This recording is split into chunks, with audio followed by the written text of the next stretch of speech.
PWP Nation, where wrestling discussion lives. Well, hello there. Dukes, Keith, and Griff here from the Anything But Credible podcast, a.k.a. the ABC Pod. Fellas? Holla. Oh, hello. We're here to let you know that you could be possibly missing out on the best podcast ever created, aside from the Offended podcast, of course, and you don't want to be missing that. Now, what makes us the best? Griff? Yeah, great. Keith? Exactly. Look, I'll keep it really simple for you. Crazy people, crazy news, crazy theories, crazy uncredible. That's right. We made that word up. Griff, Keith, say something crazy for me. Russia wants you to believe in real. Nice.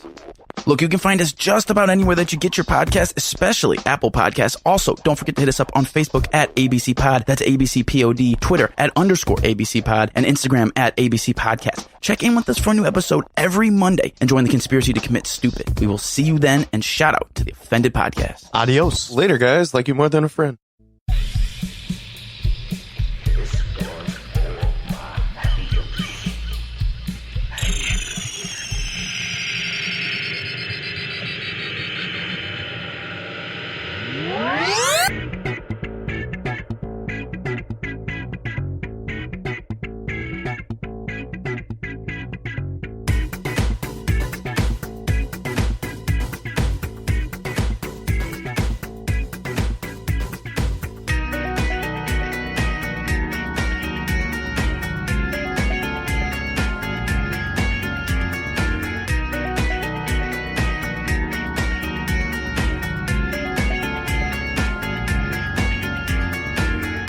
and welcome to Offended, and for the last time ever presented by PWP Nation, it's Tricky and KT KT Naked Ladyy.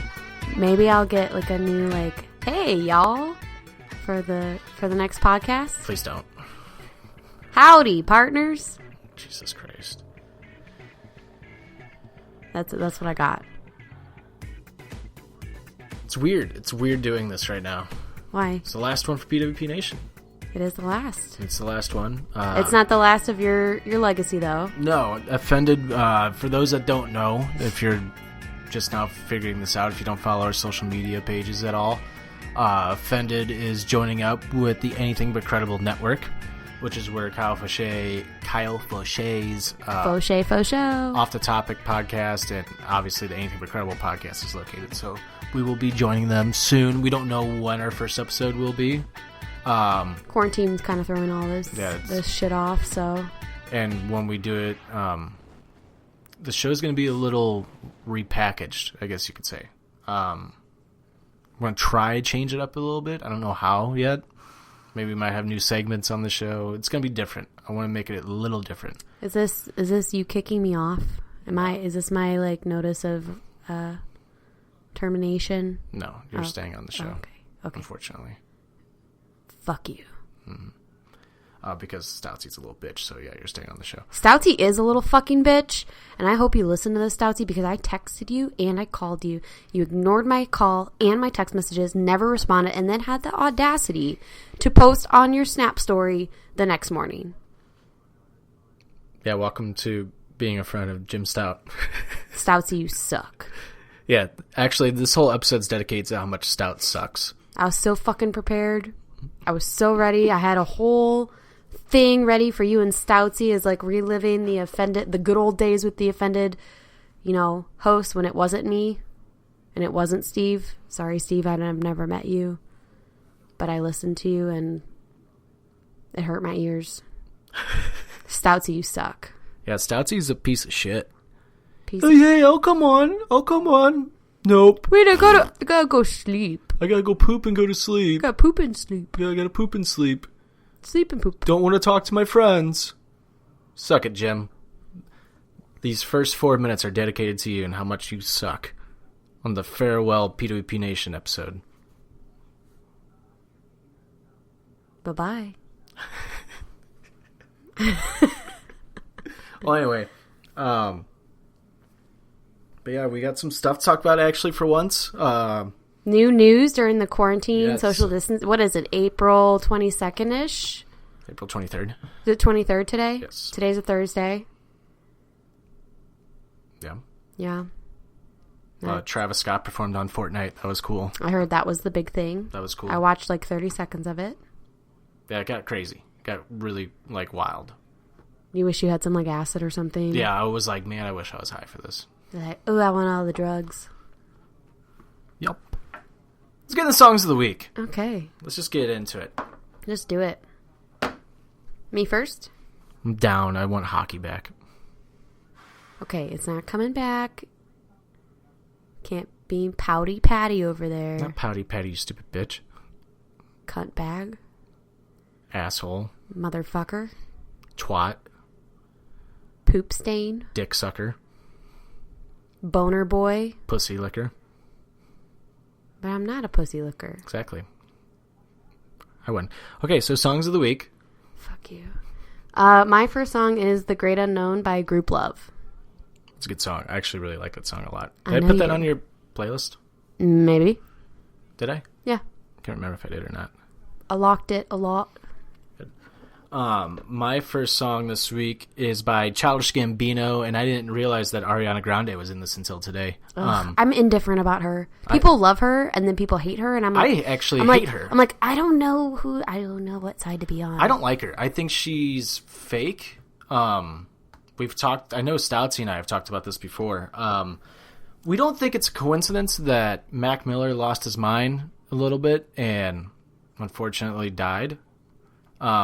He was dating Ariana Grande. Pete Davidson, again, dated Ariana Grande, and he almost lost his mind. Like, but hear me out. People contemplating suicide or committing suicide, that should not ever fall on the people in their lives because they have family. They have, you could blame any family member, kind of shit like that. Maybe she seeks out those types of personalities. You know how you date someone and you're like a serial dater of bad people? Like, she might be a serial dater of people who need a lot of help. That's fair, but I don't know. I still don't necessarily like her. I don't like her, and I don't know. Some of them, I just get like really bad vibes. I don't get great vibes. I get like, you know what I mean? I think she's fake as fuck, and I think it's all just a gimmick. And for sure, her whole outlook is a gimmick, but so is everybody else. And she can't spell. If anybody follows her on Twitter, she can't spell. It's very strange. It's like, your phone has a spell check, right? Really? I don't follow her on Twitter. Oh yeah, no. Like, her tweets are hard to read. Like, and remember when she got mad at Barstool because they called Pete Davidson butthole eyes, even though it's like that's something Pete Davidson would totally say in an SNL skit. Yeah, and Pete Davidson knows he's got butthole eyes or would think that's funny. Mm-hmm.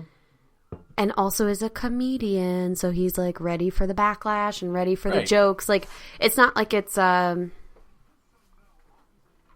don't know, a fucking child that just came in, like Harry Potter when Harry Potter was 14. Right. Well, you know what I mean? Like some vulnerable little person. Like, no, this is a comedian who's been established as a comedian who makes shit. I actually don't like Pete Davidson's jokes so much. Like, he's not my favorite comedian. I like Pete Davidson. I like him on SNL a lot. I like him on SNL. His stand-up is too much for me. It's okay. His stand-up's okay. His stand-up's a lot like, hey, my dad's died on 9/11. Yeah. It's like, we know. Like, he says it so much. It's like, we know. It's a coping mechanism. Yeah. I get it. I'm not saying I don't support it, but it's not my type of humor because I'm like, ooh. Right. But I have a friend who lost her mom, and she makes a lot of dead mom jokes to cope. So yeah, it's a coping mechanism. Yeah. But at the same time, I don't necessarily laugh at those jokes. But at the same time, though, she's not on stage and saying the same thing over and over. And like, as a person watching the show, it's kind of like, okay, I laughed the first time I heard this joke. I'm not really laughing anymore because I already heard this joke 17 times in the first special. Right. So, anyway, Ariana Grande, sidetracked. Ariana Grande, I don't like. I actually had no idea she was in the song until today. But the song "Time" by Childish Gambino off his new album is really good, and I guess she's a background vocalist like in the song. I mean, she can sing. There's no doubt about that. She can sing. She's just a turd. What about her brother on Big Brother? What? Her brother? Frankie? You didn't watch that series? The wrestler? His dad's a wrestler? No. Ariana Grande's brother was on Big Brother, the fucking CBS reality show. I know what Big Brother is. I'm explaining for other people who don't know because I know you know. It was maybe, I guess maybe it was a year or two before we were dating. Yeah, no, he was a contestant on there. If it was a year or two before we started dating, I definitely didn't watch it. Yeah, so he was a contestant on there, and he had to keep it secret that he was Ariana Grande's brother. because I guess he was on a lot of the YouTube videos with her because that's how she kind of got her stardom. But yeah, he was kind of likable and then kind of did some shithead moves. So I have opinions. Gotcha. Sorry. Okay. As we move on. The Other Side by Justin Timberlake, and I don't know how to, is it SZA or SZA?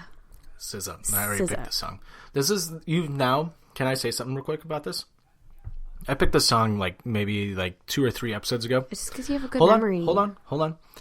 No, this is the reason why I'm going to give you shit. The reason why I'm going to give you shit is because the last time you picked songs, I told you not to pick the song because it's already been picked. Well, I don't know that. I don't remember that. Of course you don't, because your memory is shit. Just wait till I get the old man's disease is what we call it in my family. Please don't say that. That makes me scared. There'll be a cure. There'll be a cure for it by the time I don't want to get serious on this. I'm not getting right serious. Now.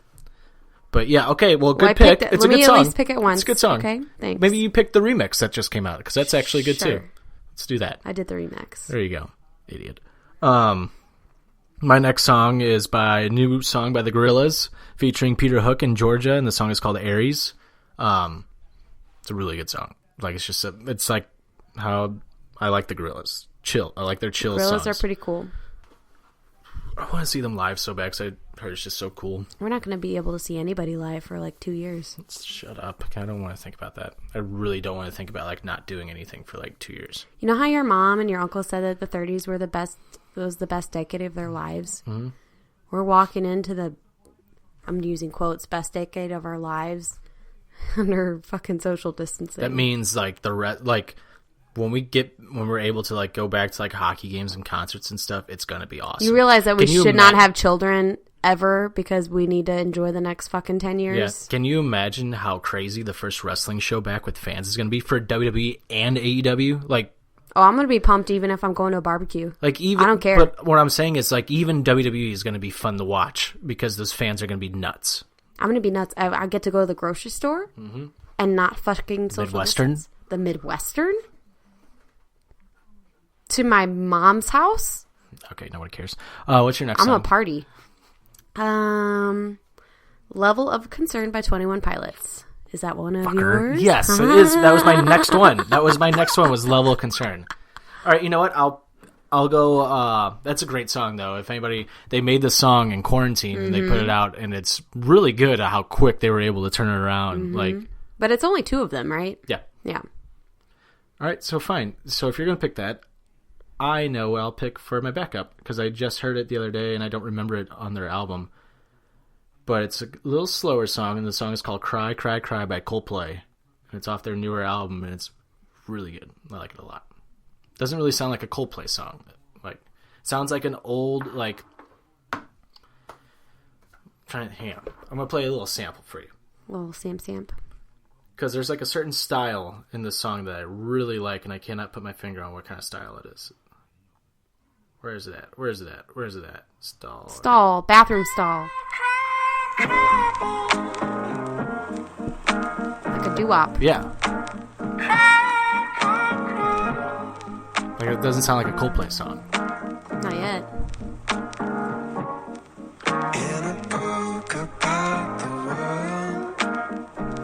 Ooh, I like that. Yeah, I like the song a lot. Whoever said Coldplay wasn't a fucking band? Dude, so I actually had this conversation with Stout today. We've had this conversation multiple times, even recently, when they keep putting when Orphans came out, we had the same conversation. I forgot about that song already. It's actually not about Coldplay. Me and Stout were listening to the BBC One radio show because they were debuting what I will reveal as my song of the week soon in a couple minutes. My song of the week too. We were like, why is it that British people are so much cooler when it comes to music than it is in the than Americans? I'm actually intrigued because I don't understand the difference either. I don't get it because it's they don't give a fuck who you are. If you make good music, we'll play it or we'll listen to it and we'll go to the concerts. We'll be a fan. Mm-hmm. You don't hear people over in the UK rip on U2, Coldplay, any band, Drake. I mean, just people. I'm thinking of bands or artists that people don't they get hate on, even though they're pretty good. I'm not a fan of Drake. Dion. Not a biggest fan of Drake. But I can respect that he's like very popular. And it seems like the more popular you are in the United States, the more hated you are, which makes no sense. Especially if like you haven't really done anything bad. Like Drake hasn't done anything bad. Coldplay hasn't done anything bad. Nope. U2 fucking has never done anything bad, but for some reason Bono is the devil. I don't get it. Well, it's because he put all that free music on our phone that one year. Oh yeah, he gave us a gift. Yeah. Forgot about that. Yeah. No, I don't know. I've always liked Coldplay. I've always liked U2. I've never been like a huge like advocate for either one, but I've always liked their music. Mm-hmm. But I've always been like, maybe I shouldn't like it or tell people I like it. Mm-hmm. Nickelback, though, I did like that one CD of Nickelback, and then ever since he came out with "Listen to this photograph," look at this graph. Yeah, I don't like that song. Nickelback went down. Yeah, they sold out and became pop. Yeah. But I did like was it Silver Tear or Silverback or something? Their first, the one album that everybody likes by Nickelback. Yeah, that's the one I jammed with. I haven't heard when you wound up like this. Oh my god, I love that song. Why weren't we able? Right, what's your next song? My next song is a little bit older, still from 2020, but it's Savage by Megan Thee Stallion. Why does that sound familiar? It's like a rap song, like a kind of like a Lizzo wannabe, but she's better than Lizzo.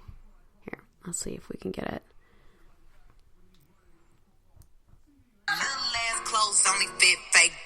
Oh, this song? Yeah, this song. I like that song. Shout out to BBC One Radio too. I don't know if it's going to be on Spotify tomorrow. I know you can purchase the song right now, and all the proceeds go to like a COVID charity. For what? BBC One did like a We Are the World type thing where they took like a bunch of artists, like better than Lady Gaga's. Yeah, it was way better. Even though I love Lady Gaga, they covered a Foo Fighters song instead, though, and it was Times Like These, and it's awesome. And like Chris Martin's in it, like Dave Grohl from the Foo Fighters is actually like in it. Bunch of people are in it. Chris Martin. What? Who's Chris Martin? Coldplay? Yeah. Okay. Hi, I'm Chris Martin. He's so he was on Lady Gaga's. I know, and he's so shy. I mean, anyway, here's Yellow. Sounds like Paul McCartney. Yes, they kind of sound a little similar. Yeah, Paul McCartney's a little more like uppity and like, hey John. And Chris Martin's more like, yeah, play for Coldplay. This is the time of our lives.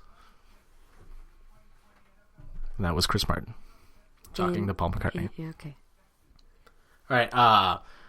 My next song is by Kid Cudi. He has a brand new song out called "Leader of the Delinquents." Actually, a really good song. I was not the last few songs that Kid Cudi's put out I thought were a little different and weird. Wasn't my taste. I actually really like this song a lot. What was a good Kid Cudi song back like 5 years ago? Day and Night. Won't. There's another one before that. Oh, Pursuit of Happiness. It's all of his really good music is from the same album. Then the second album had I actually performed in a dance concert to Pursuit of Happiness, I think. I know. And we both had the same song of the week. Minus the sex. I mean sex. Sax. There you go. Sax. No, the saxophone makes that song. I'm not a fan of sax. If you're too shy, let me know by the 1975. And in my opinion, this is the song of the year already. Like this is going to be my number one for the whole year. Like when the time comes in December to make my list, this is going to be number one. This is going to be on the list. This is going to be number one. This song is absolutely incredible. It's blowing up already. I've waited for this song for 2 months since like fans were like taping like shows and stuff. Yeah. I can't their new album comes out at the end of May. I think May 22nd is when their album comes out. You know what? That would be a band I would want to meet. Matt Healy, I think, would be cool to talk to. Like even just a quick picture, whatever. Mm-hmm. Because when we went and saw them in Kansas City, it was fucking storming. That was and they basically were like, either hide in the bathroom or go out to your car, and we will try to come back. And they fucking came back after what? An hour, 2 hours of rain? It was 2 hours. I thought they were going to cancel the show. Like, what a fucking cool band to say, no, we're going to really try. Mm-hmm. We really want to perform. And they fucking did. Mm-hmm. So, that's a band I would want to see. or I mean, obviously want to see, but like want to do like a backstage. I don't really feel that with a lot of other bands. It'd be like Jericho in 1975. Yeah, we're coming up on 1 year on. Speaking of Jericho, we're coming up on 1 year on the 1975 that we saw that concert you're talking about. Mm-hmm. I want to see them again so bad. I mean, we got tickets, We but do. they've been postponed. Fuck you, Ticketmaster, by the way. I still haven't gotten my refund for Battlehawks ticket that hold haven't... hold it. Okay. Hold it. Holding it. There's a reason why I'm telling you to hold it. We'll get into it.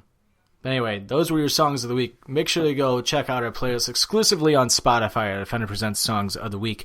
Before we continue on with the rest of the show, because I like this song so fucking much, we're not going to wait until the end. Ladies and gentlemen, here is If You're Too Shy to Let Me Know by the 1975.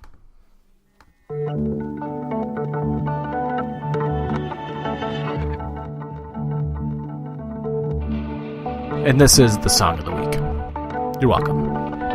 Bitches.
What's up, everybody? Kyle Fauché here to tell you about my brand new podcast, the Going Off Topic podcast, brought to you by the Anything But Credible Network. On Going Off Topic, I look at all forms of media, from different real and theoretical angles that you don't usually hear about. From movies, to TV, to music, to sports, to gaming, to anything really. You never know what the topic will be, but you're guaranteed a new angle and a different conversation about it, that's for sure.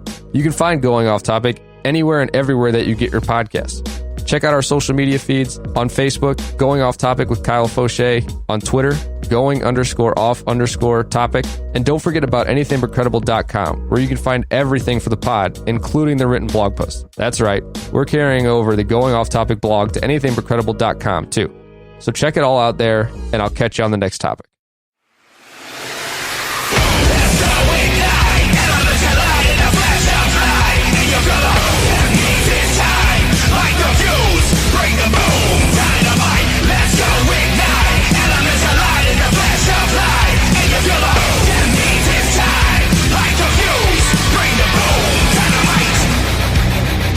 And that was If You're Too Shy, Let Me Know by the 1975. And that song is just fantastic. You listen to that song. Oh, I did listen to that song all day today. I listened to it on repeat since it came out at 2 p.m.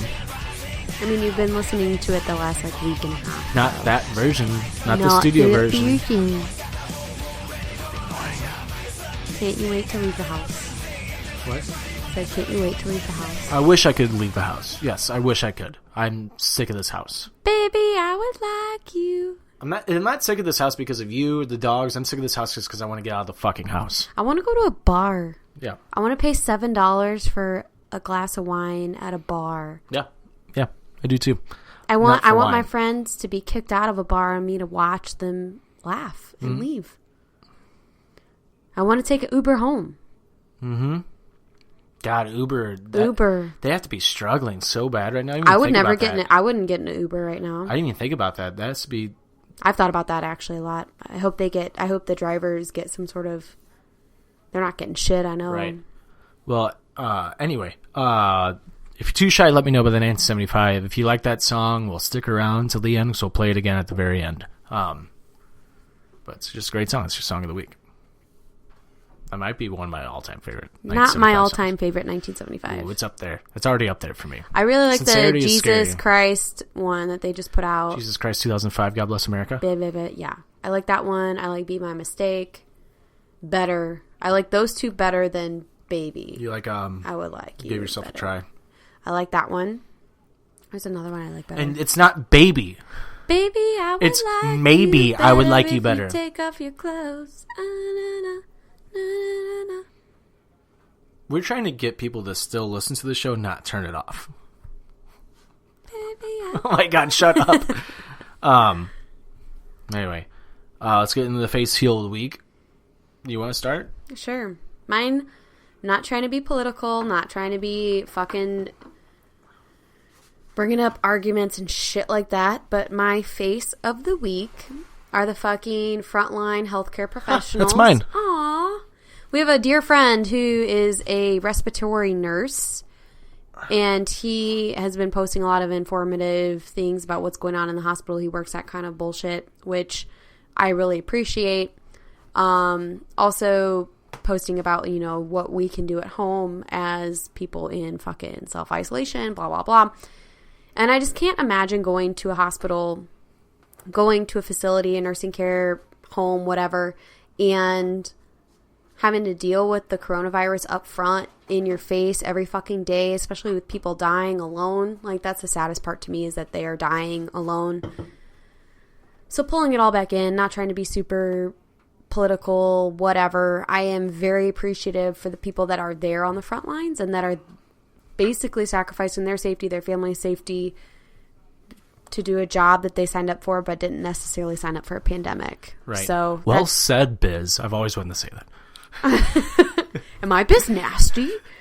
God. No, because if you listen to Spit and Chicklets, they sometimes go on these rants that are actually really well informed and they actually make a lot of sense. And every time they are done talking, Biz or Wit will be like, "Very good, Wit," or "Very good, Biz." You hit the nail on the head. There's nothing more I can say on it. Well, that's how I feel.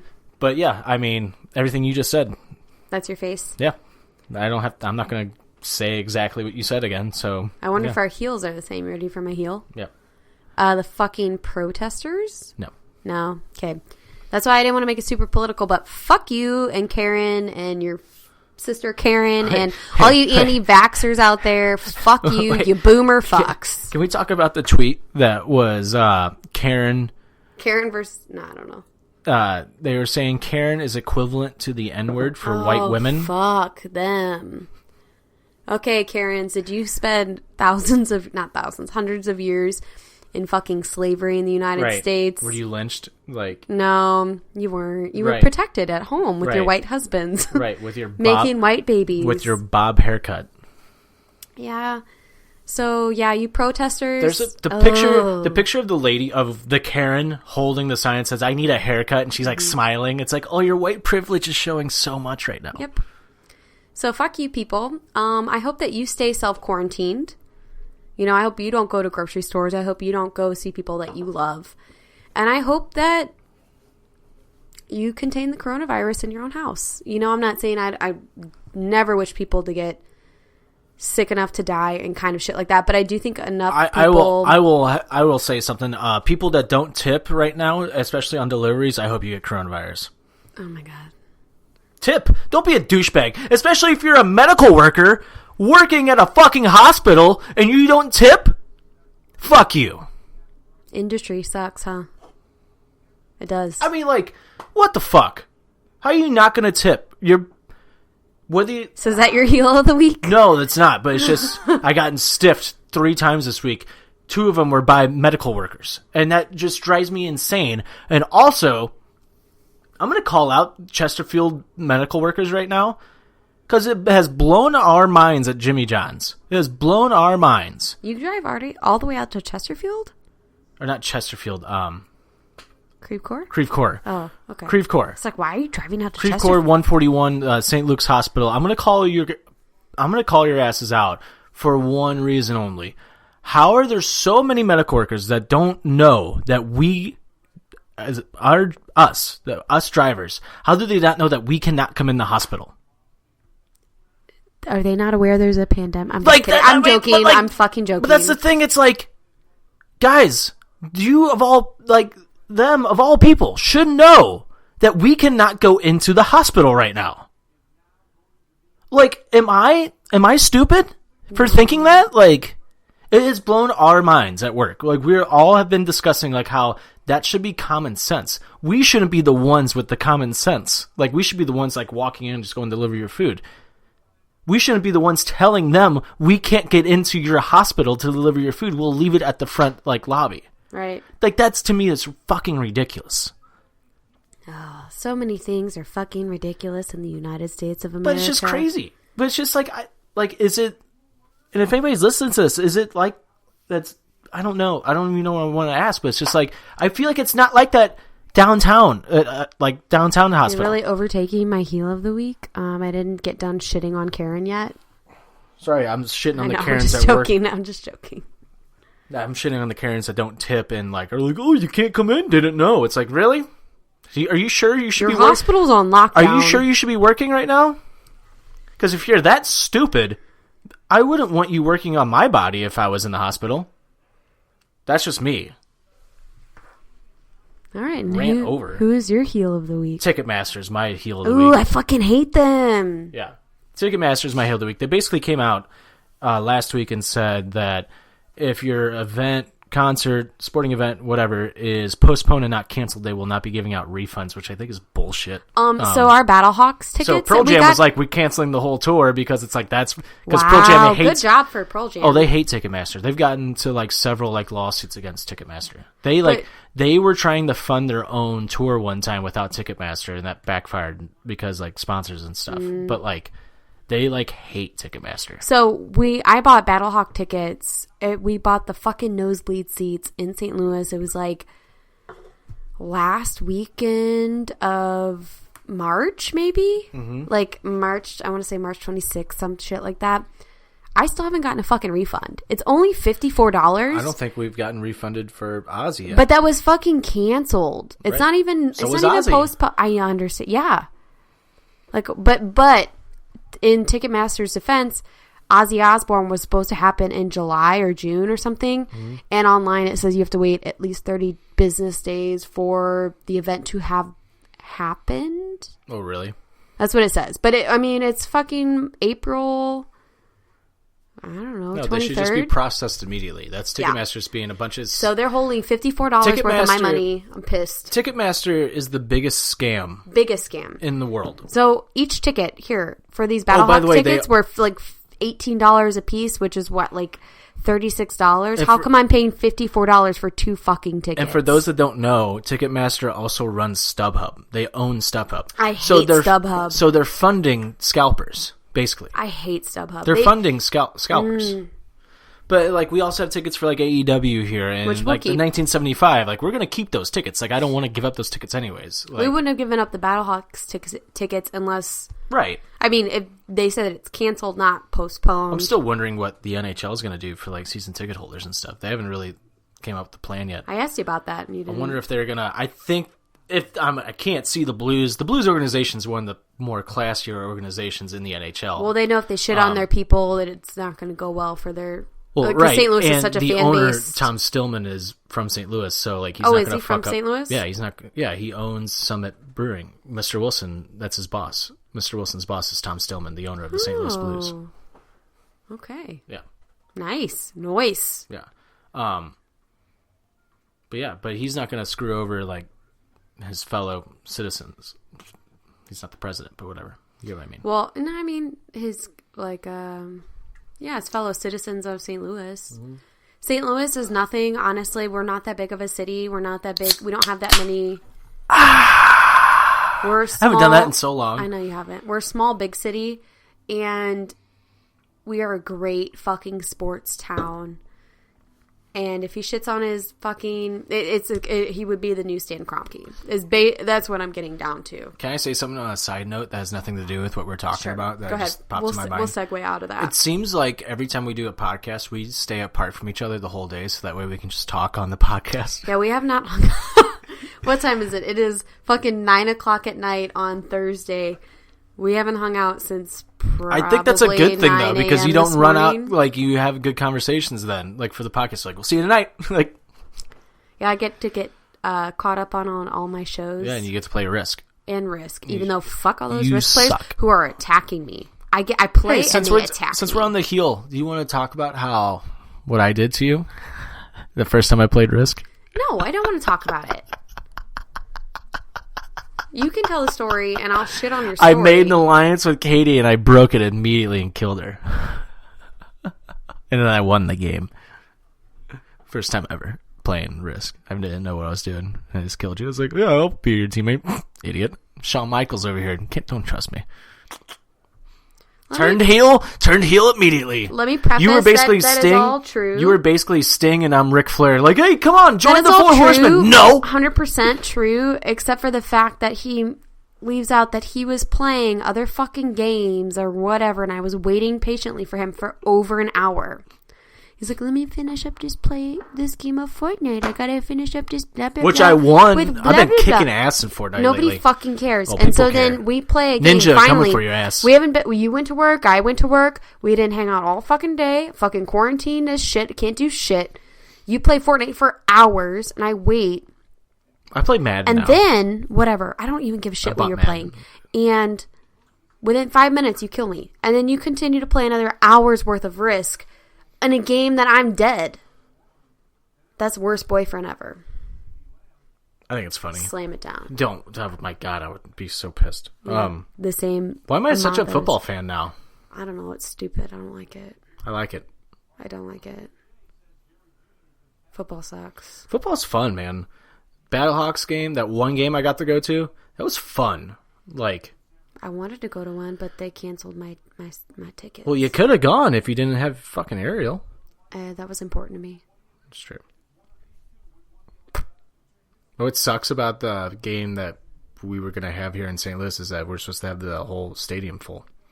That, and then the next weekend was supposed to be... the Vipers. The Vipers. Yeah, I think it was the next weekend or the weekend following. Up.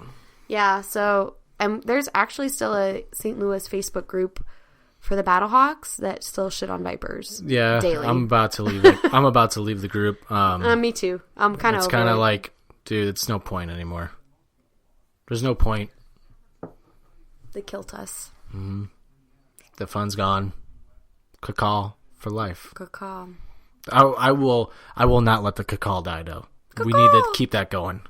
Maybe at the Blues games, or at the Midwest or wherever we are. The Nest. At the Nest. Mm-hmm. God, that was fun. Mm-hmm. Moving on to one of our first topics. It's gonna be a long episode. Gronk to the Bucks, baby. The boys are reunited. The boys are back in town. Gronk is back with Tom Brady. The Buccaneers, I filled out my bandwagon sheet last when Brady signed with the Buccaneers. I filled out my bandwagon sheet. It's been a fun ride, New England Patriots. I will say this, it was a fun ride. We saw 6 Super Bowls. It's great. It's a fun time.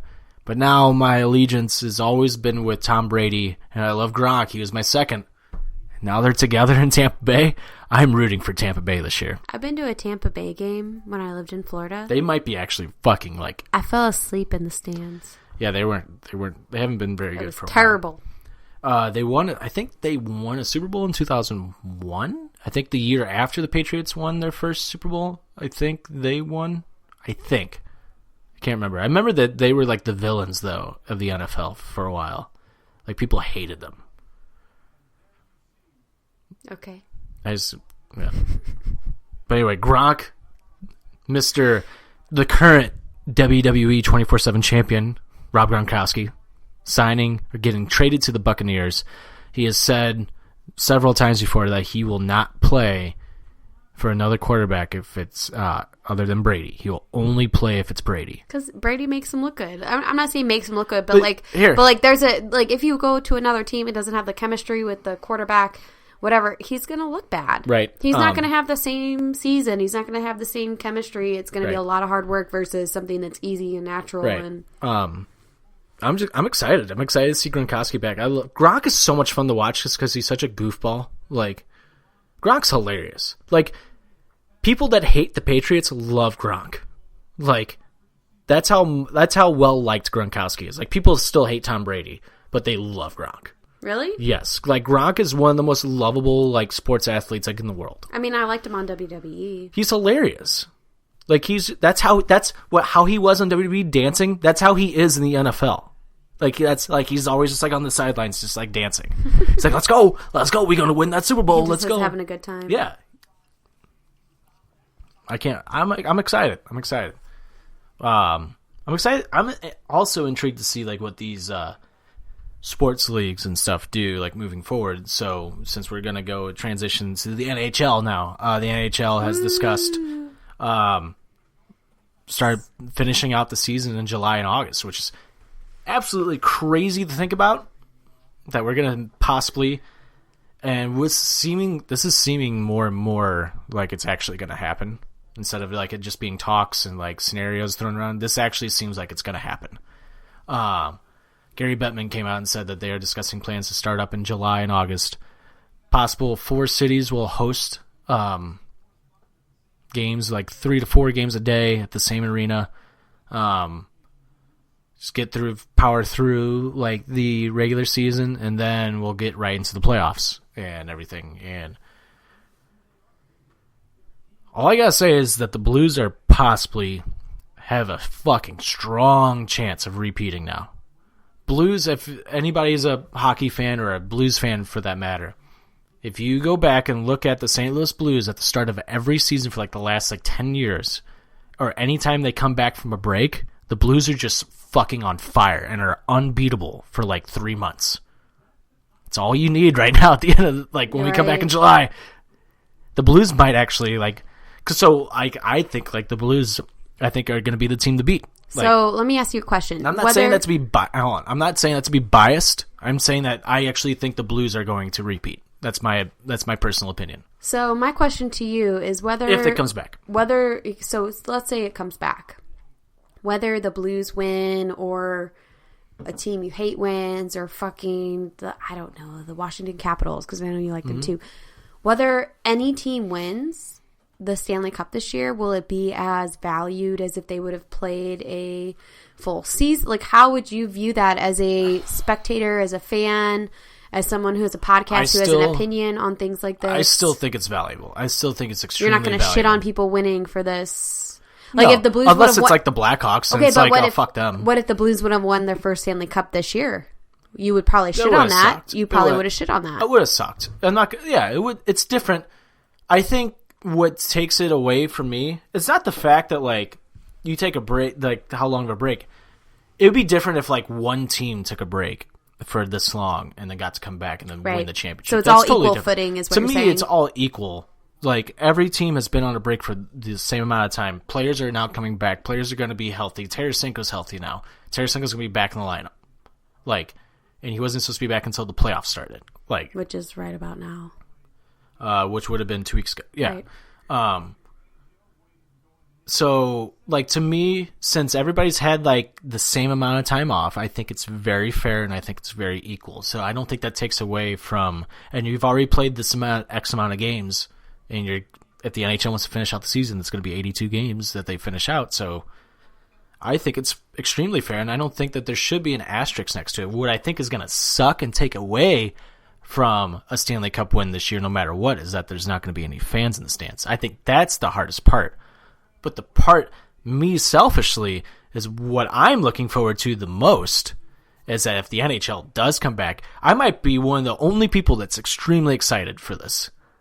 To have no fans there, because we are going to hear every fuck that is yelled on the ice. I don't think you're the only one excited for that. Because, I was just like, oh my god, like the game is going to be intensified on TV. The ratings this might be the best thing for the NHL, honestly.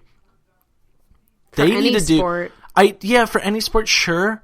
But I think for hockey, they need to be the first league to actually come out and say, we're back. And we're going to do it this. Oh, you just gave me chills. Hey, buddy, we're back. Right. God damn, the Blues need to win again and use that as their anthem. But, like, the NHL in general, just because, like, they're the lowest viewed sport of the top, make the top money, 5 sports, the top 4 sports there are in America. They're the lowest.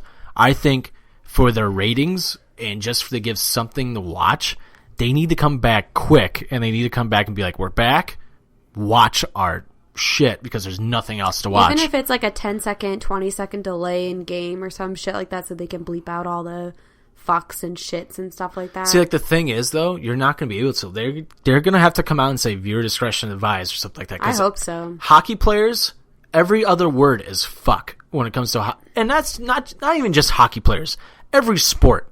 That's my favorite word to say. Every sport is fuck. And like, hey, and to the douchebags in Boston, like the radio host in Boston said, oh, the Blues say fuck a lot when they won the Stanley Cup. Yeah, I would too. Holy fucking shit. We just won a fucking Stanley Cup. For the first fucking time rights. ever. Yeah, fucking right. And that's like Bissonnette was like saying, like, that's every hockey player in the world. When you win a Stanley Cup and you don't yell fucking right, you're not a hockey player. Like, that was obviously a joke, but it's like, if you go back and watch every Stanley Cup, like, when they get the cup, when they're lifting the cup for the first time, listen to every player. Every player's going, fucking rights! Fucking right! Like, I don't know if it's just a Canadian thing or whatever, but it's probably Canadian. It's probably just fuck is a great word to say. Right, you say fuck in all sporting events. But, like, Spit and Chicklets were ripping on these Boston, like, guys, like the Boston, and Whitney and RA are from Boston. They were ripping on them. It's like, dude, like, they were just salty they didn't win. Yeah, but that's what, like, RA was saying. It's like, buddy, if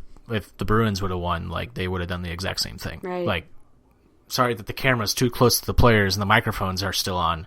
Like, it happens. The technology is greater now. It happens every single year, though. You would think, like, NBC or, like, the NHL would, like, learn, like, hey, let's not get too close to the players right now. So we can't hear them celebrating. But, they probably do it on purpose. So, like, we'll give them that moment. Like, I mean, whatever. Who's paying the fucking fee to the... O'Reilly's the funniest one when he gets the Stanley Cup. Have you ever paid attention to O'Reilly? Well, I'm sure we've watched it, but... Okay, I found it. Listen.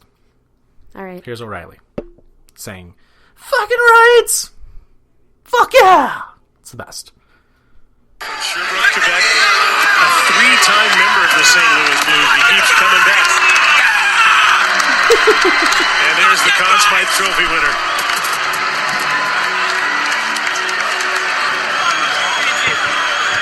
Oh, yeah, that's it. Fucking right! Just want to hear it one more time. Quebec, a three-time member of the St. Louis Blues. He keeps coming back. And there's the Conn Smythe Trophy winner. Fucking right! Tears running down the face. And I love so on the Canadian broadcast when the Blues won, on the Canadian broadcast, they're interviewing O'Reilly, and O'Reilly's like, I'm just so fucking happy right now. He's like, oh my god, I'm so sorry. I'm so sorry. I'm so sorry. I'm just so amped up. I'm so excited. I'm so sorry. Like, kept apologizing over and over, and the guy's laughing. He's like, oh, I'm sorry, I'm crying. I have goosebumps. I don't know how to, express this right now. This is just incredible. Like, yeah. So, yeah. It would suck to win a Stanley Cup if it's your first Stanley Cup and there's no fans there. It's different. That's why I almost want the Blues to win again, just because it's like they just won it, and it's we'd be ready. We'd be ready for a round two. And basically everybody on the team was already on the team last year, except for Maroon obviously is gone, right, and Edmondson. It would suck for guys maybe like Kyrou or Falk, because I don't think they've ever won a Stanley Cup. I know Kyrou has never won a Stanley Cup. Falk never has either. So that would suck for them. But I think hockey players work so long and hard to get the Stanley Cup, I don't think they care. You don't think it'd be disrespected? No, I don't think it's if they won in 2020. That was the coronavirus. I don't think it's pandemic. disrespect. I don't think that at all. I think, to some players, it's like the hard work is finally paid off, that they don't care. I think it's more, I think the fans will more be the ones that are like, the Karens out there. Fuck you, Karen. Yeah. But anyway, NHL hopefully comes back in July and August, gives us something to look forward to. And fuck all these people, and fuck the few people out there who are like, oh, just cancel the season. We just cancel the season. We'll just do it next year. It's like, no, bring it back. What else are we going to watch for the next few months? Give us something to watch. Give us something to hope for. Give us something to be optimistic about. Like, I cannot believe I got into such a long argument yesterday with somebody, and he was just like, no, cancel the season. It's done. Cancel it. Just, it's done. It's like, it's not done. If it's coming directly from the NHL saying, like, we're working very hard to, like, continue the season. He goes, they just want that so they don't have to refund tickets. I'm like, idiot. They're not going to have fans there. Like, it doesn't matter. They're going to have to refund tickets, yeah. Like, they're not going to play in front of any fans. Like, he's like, no, season's done. I'm like, no, you're an idiot. Like, why would you not want this to happen?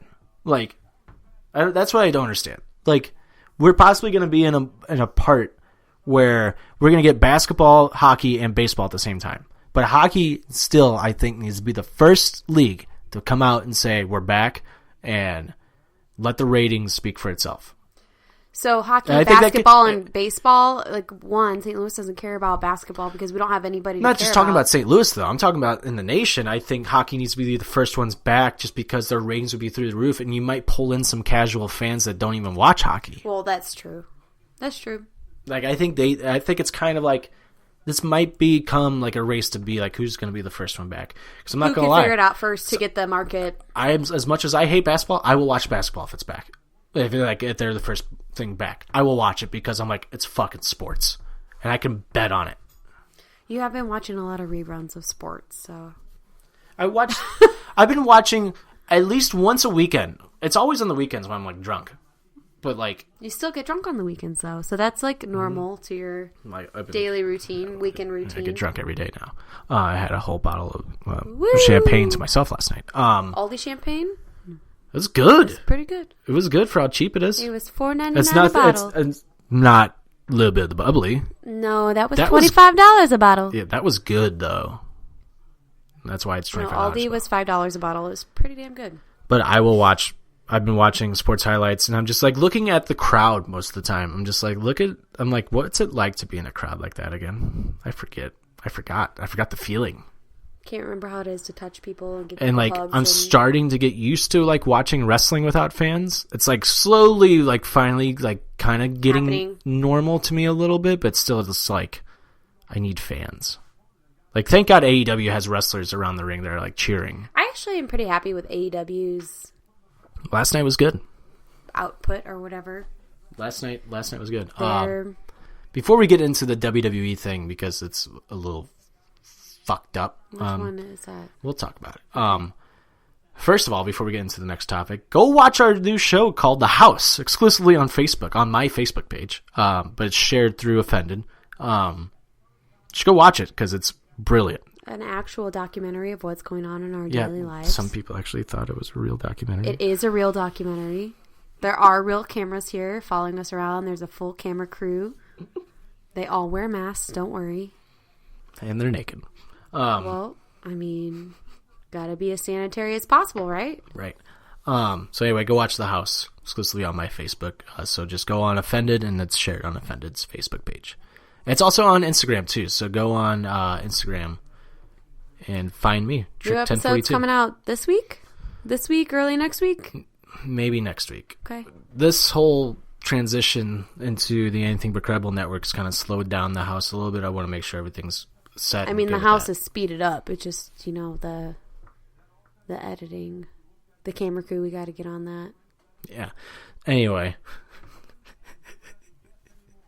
Katie, I think people know that there's not an actual camera crew Obviously. Kayfabe. Look at you. Fucking Look at you. Fabe. You're using the You're word giving me kayfabe. dirty fucking looks over here. Obviously, I know everybody knows it's fake. Wow, way to give it up. Way to give up the secret. God, not staying kayfabe. let me just chug some wine right now. See, I just want to be if drunk by 9 o'clock every night. If you were a wrestler, you would have failed because people will throw in your face that it's fake all the time. You just got to keep it up. Fail. A kayfabe. Fail. I know what it means now. I'm going to use it all the time. Kayfabe. I know what it means.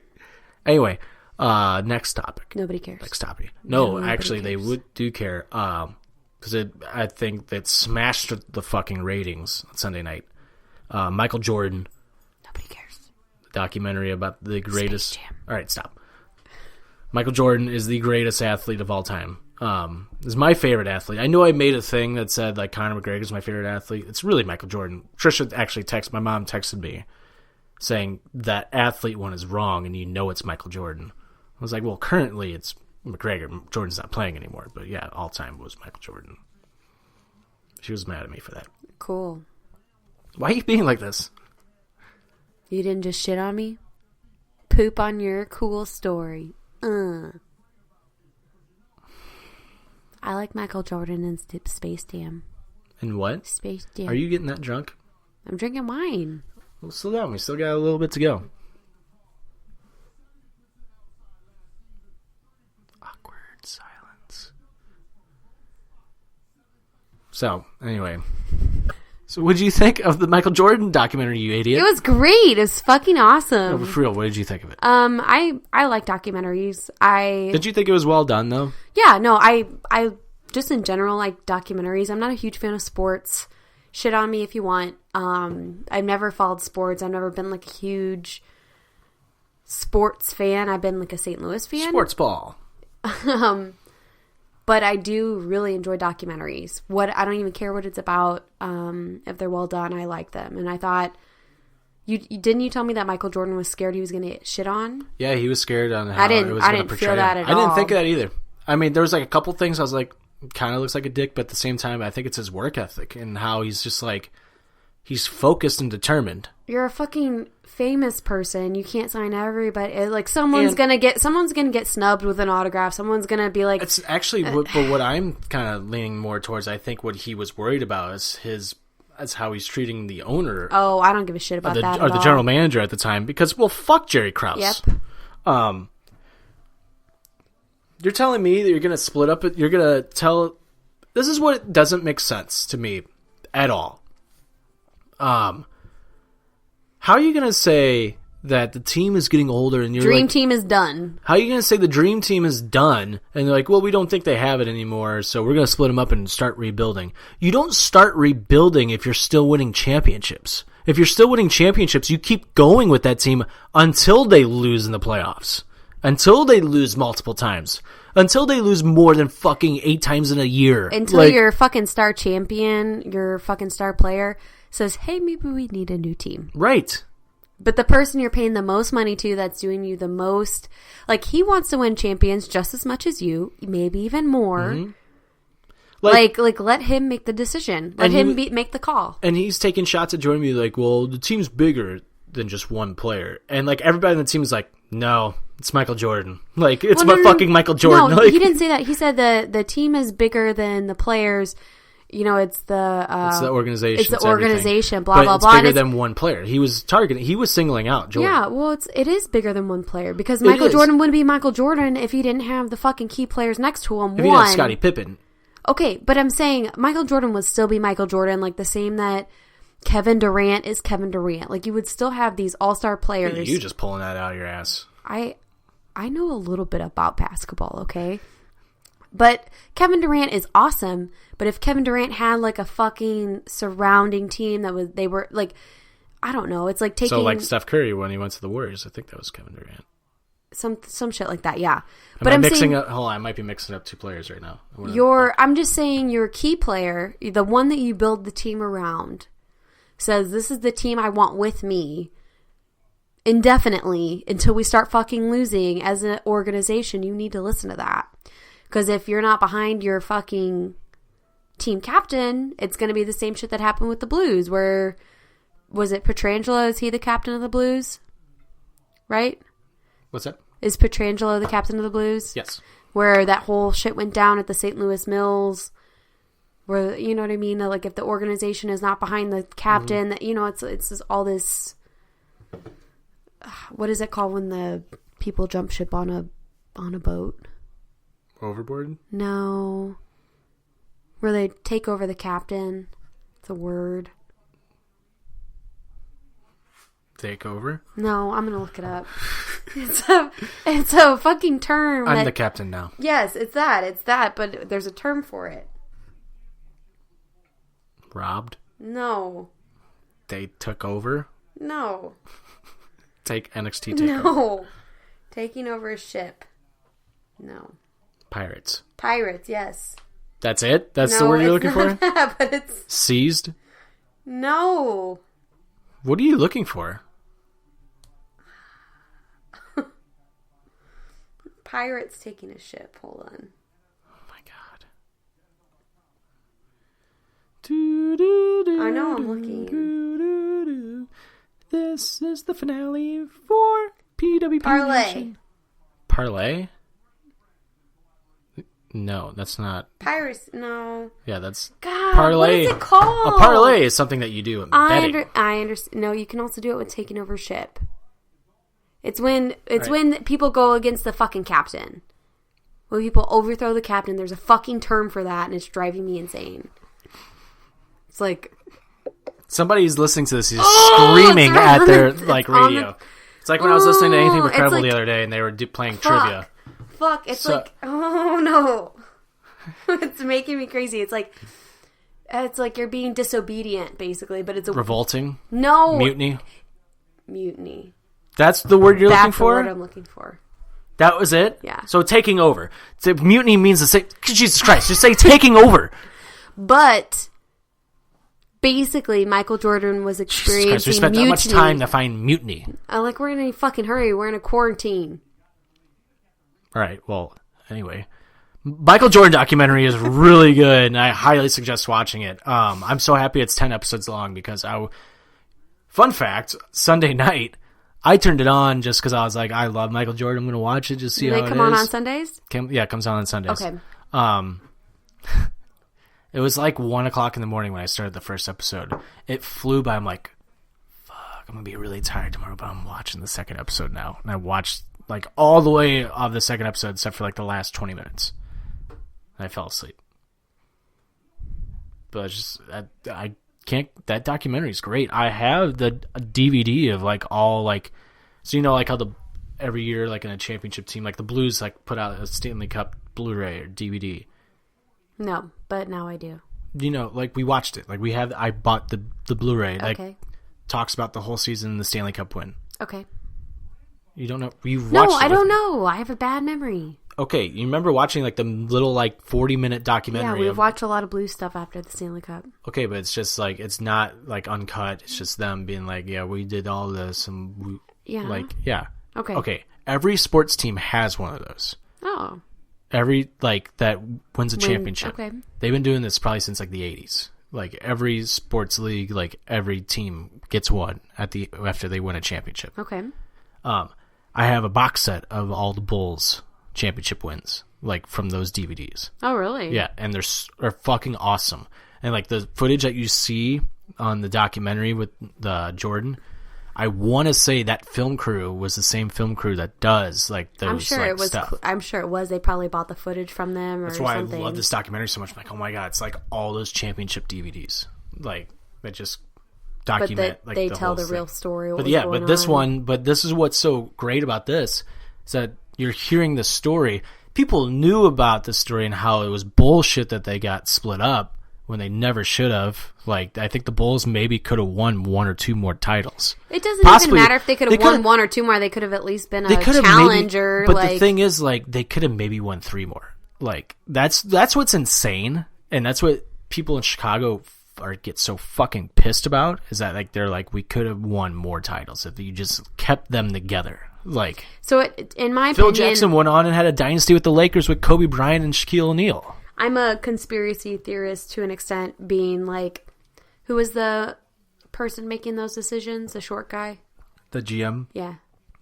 Jerry Krause. Jerry Krause. Basically Danny DeVito's character from Space Jam. He had to have been getting money or promises, or there's money benefits in some way, shape, or form to him by doing the decisions he made. No, this was... No, okay, you say no. I'm saying under wraps, under the table. He had to have been getting some sort of deals, whether it had to do with basketball, whether it had to do with private investments. I don't fucking care. No, did you not watch? No, sports does not work like that. I'm telling you, as someone who doesn't, like, why would he do that? Like, that doesn't make sense for a normal person to do something like that. They said it in the documentary. He doesn't like being overshadowed. And he wanted to be the one that was like, I put this team together. And he wasn't getting any of the recognition because Jordan was getting all the recognition. Okay. That's why he was like, Phil, you're out.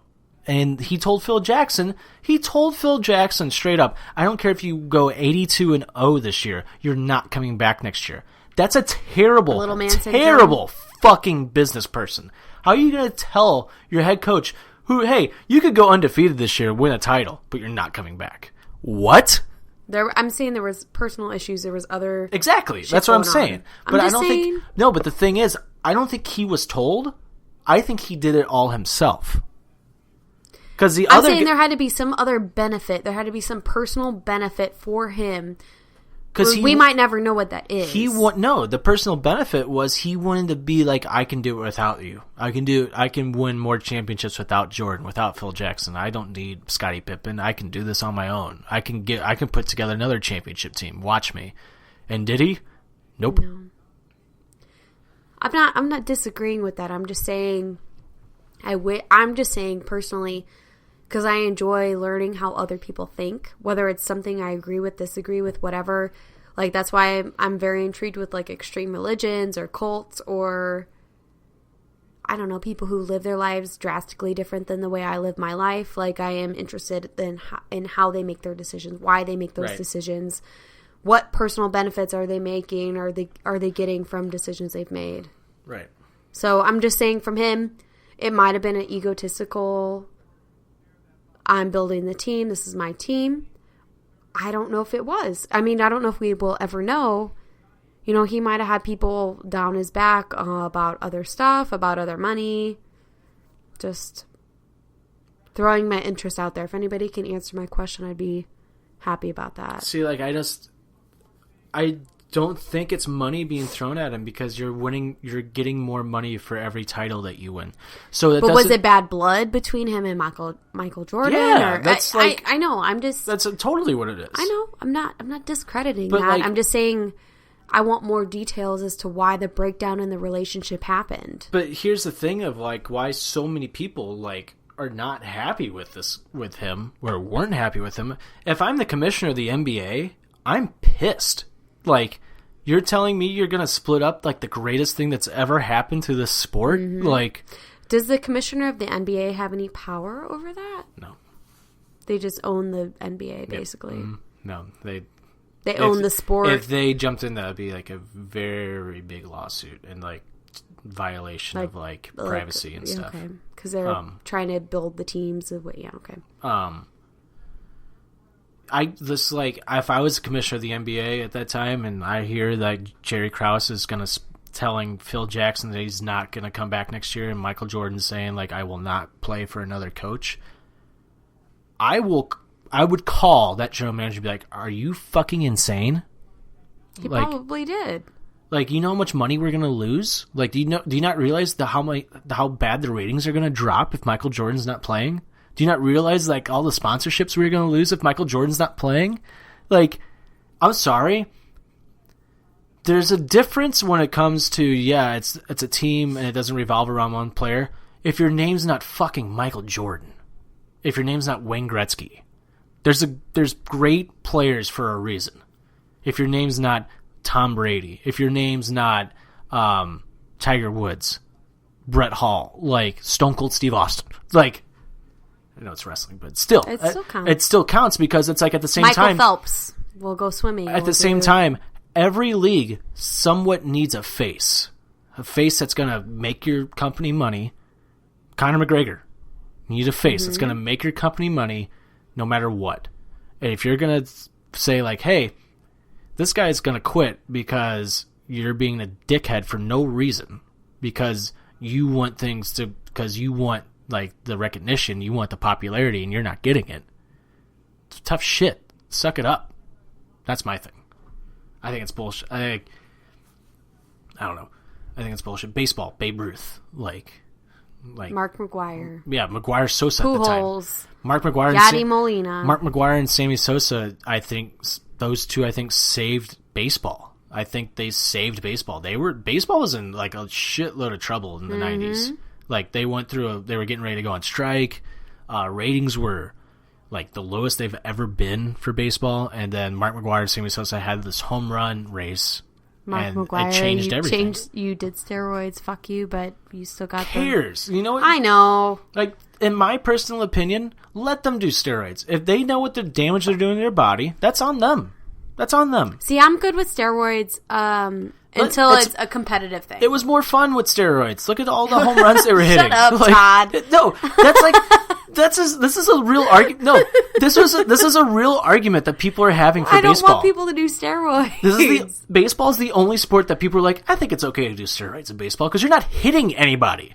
It's not a contact sport. It's not like wrestling when like you're throwing your head on the mat like 100 times and you're getting roid rage. See, I'm okay.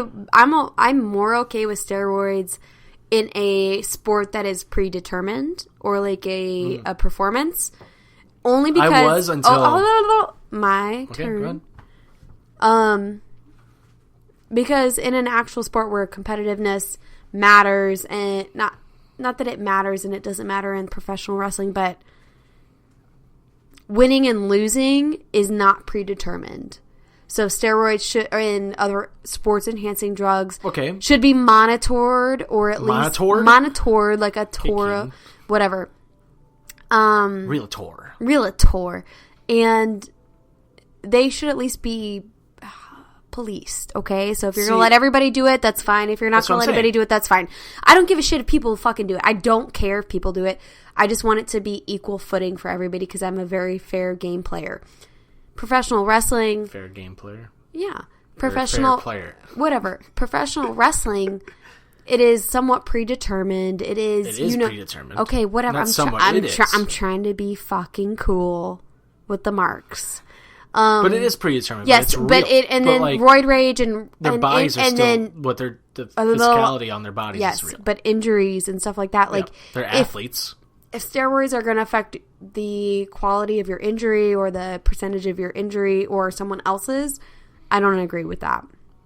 I don't think. But at the same time, you should be able to take it if you want, if it's going to have no effect on anybody else. I don't think wrestlers should take steroids at all. Just, for me, I don't think wrestlers should take steroids at all because you look back in like the mid to late 90s and to like up until the Benoit like murder-suicide. Wrestlers were dying like left and right. Like, in their 30s or 40s. Like, I was just gonna say I agree with that. I don't have research on that. I don't have experience with that. There's probably over 100 wrestlers that passed away, like young, and most of it is due to the steroid use and the CTE issues that they had. Well, is it the CTE issues? Is it the I think steroids led to more CTE issues? Well, I think it's the steroids. I don't think the steroids led to more CTE issues. I think the steroid use led to more heart attacks, and that's why wrestlers. I'll look at the list. Like seriously, after this, Google search list of wrestlers that have passed away due to heart failure, and like from 95 to 2008. To say that 2008, there's like over 100. Wow. And these aren't like small names. These are names that used to be like really popular. Like it's crazy, and it's like Eddie Guerrero. Like yeah, he did like really bad drugs on top of it, but you're telling me that the steroid use had nothing to do with his heart failure in 2005? Like I just think like he's still pumping in drugs to his body. Well, I know he got clean, but steroids are still drugs. Like. I'm just saying, in any sport that's not predetermined, steroids should obviously be banned or controlled or whatever. Yeah, and I think that in professional wrestling, it's the same. It's the same as CTE issues. Like if you want to continue to play or perform with these issues, that's a personal objective. Same with steroids, but people who are on steroids get roid rage and all that shit, like beat the shit out of someone that they shouldn't really actually beat the shit out of. Like until your actions affect mine in my professional business, I have no opinion. And that's where I become a third party or libertarian kind of ideology. Who's that stupid bitch, that Karen chick that's like really she's a political analyst? Nancy Grace, isn't that her name? It's Nancy Grace. Nancy something. It's Nancy Grace. When Chris Benoit's double murder suicide happened, Diamond Dallas Page went on her show to talk about like what had happened and stuff, and at the time they thought roid rage was like the major contributor to why like he acted like this, and there was this was before like any CTE stuff was discussed. The neurologist was consulted, and well, the neurologist wasn't consulted. It was a former wrestler that was like, I want to study his brain because nobody else has done it yet. Yeah, it's on the. It's not a fucking neuro. It's on the documentary. See, okay. No, hold on. This was before like doctors and stuff were looking at that stuff. This was like right when. That's insane. I work for a personal injury attorney, and we have neurologists. Like I have. Okay, hold on. But I'm saying it is crazy to me that someone who could get in a motor vehicle accident hits their head on the steering wheel and is consulted by a neurologist, but a fucking WWE person or wrestler is not. No, this was babe. This is before like. This is before like doctors, like there was a major breakthrough with concussions in like the mid 2000s. Okay. Wait, hold on. I'm just saying, I'm in disbelief. I'm sorry. Concussions and CTE issues were not like a thing until the mid 2000s when the doctor that discovered all this shit was working against the NFL. He's like, you guys need to like take control of headshots because players are fucking losing their minds. They're forgetting who they are. They're basically getting Alzheimer's at an age where they should not be getting it. Yep. They're dying left and right. And the NFL kept shutting it down and being like, no, this doesn't happen. The research is not... Watch the movie Concussion with Will Smith. Oh, I don't want to. Because it's like, Will Smith plays the doctor that discovers the CTE. CTE was not a thing until like 2008. Like, that's what's crazy. And CTE is such a major issue with, like, head trauma. Hold on. Oh, my God. So, at the time, when Benoit died, this was kind of, like, brand new or unheard of. So, it took one person who had, like, he had a bunch of concussions, and he was studying it because he's, like, he was trying to become a doctor. I think he became a neurologist, and he was like, I want to study his brain. And I want to find out if he had CTE issues. And it turns out that he was. And the doctor that's working for WWE, I think the person is portrayed in that movie with Will Smith. Because the NFL and the WWE doctor somehow somehow intertwine at some point. It's crazy. I don't even have words right now. Yeah. And so that's when they were like, oh my God, like his brain resembled a patient of like a 94-year-old person with Alzheimer's. Like, it's crazy. And he was in his 40s. So to shed a little bit of light on this, because I have We not... totally went way off topic to what I was going to say. Hold on. Before what you're going to say, I want to go back to the Nancy Grace thing that I brought up. Diamond Dallas Page went on her show, and she was like, who's doing steroids? And he's like, well, everybody was at the time. In the 80s and 90s, everybody was doing steroids. She goes, who's everybody? I'm not doing steroids. And he's just like, that's how it's going to be? Like, you know I'm not talking about you, you stupid idiot. Like, no, that's one interview that pisses me off because she's trying to get under... She's being a bitch to Diamond Dallas Page for no reason. And Diamond Dallas Page is one of the, honest, the coolest people in wrestling. He's being honest. He has saved countless of wrestlers' lives with his DDP yoga, and he's on there being a nice guy, just being like, like we all did it. He's just like, what do you mean we all did it? And he's just like trying to keep his composure. He keeps rolling his eyes, and he's just like, all right, like, do you want me to talk or not? Like, because like, it's just rude. I think it's rude of her to do that too, considering that Diamond Dallas Page considered Benoit a friend. Like, don't be a bitch to somebody who just lost like a friend. I don't know. This turned into the Chris Benoit show now. I know it did. We did watch that episode. The Dark Side of the Ring. It was the first episode I thought was harder to watch than the second episode. I think the first episode being about Eddie, I thought was harder to watch. For me anyways, because I loved Eddie. I just like both of them equally. I like both of them equal, like the episodes equally. Oh, I was gonna say, I thought you were saying the wrestlers like. Oh no! I just like documentaries. I appreciated both of them for what they were. Did you not know that like CTE was not a thing until like that late? No, like it's like was still pretty like. I think it's still pretty new now. It's crazy. It's crazy that like that's how like new this is like, and it's shouldn't be. I come from a family that has Alzheimer's, and I come from a background that does a lot of research into concussions, head trauma kind of shit, because I work for a personal injury attorney. So in my daily life where I make money, we are like, oh, you have a fucking concussion. That's great. And then in my family life, it's like, oh, you forget shit. That's terrible. So I come from a background that I understand both factors. I have done a little bit of research both ways. I did not realize that the CTE issues were not prevalent. They were not documented. They were not studied or promoted, whatever, in the 90s. And all I have to say is that Alzheimer's or dementia or whatever, it doesn't even have to be Alzheimer's or dementia or whatever. Right. It can be, basically, if they do a CT or MRI of your brain, it is white matter in your brain. So your brain is a brain. Your brain is a solid fucking organism.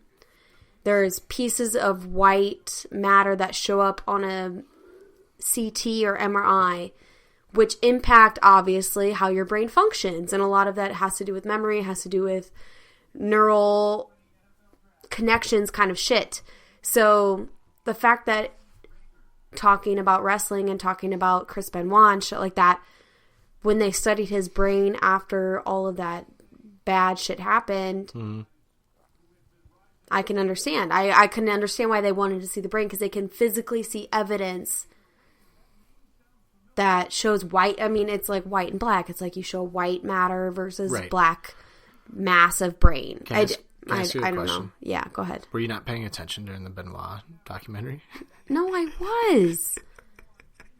I'm just talking. We're on a podcast. A podcast. A podcast. Podcast. Shout out Quig. Hi, Quig. I'm just saying that stuff is very interesting to me. It is very interesting that it didn't happen until later on, and now that they are taking it serious, I appreciate that. So let me fill you in on some other stuff I don't think you're filled in on. So the movie Concussion with Will Smith. I've not seen that. He plays a Nigerian doctor. Okay. Movie was like getting touted as like, this is going to be an Oscar watch like movie. Like Will Smith might win an Oscar for this movie, right?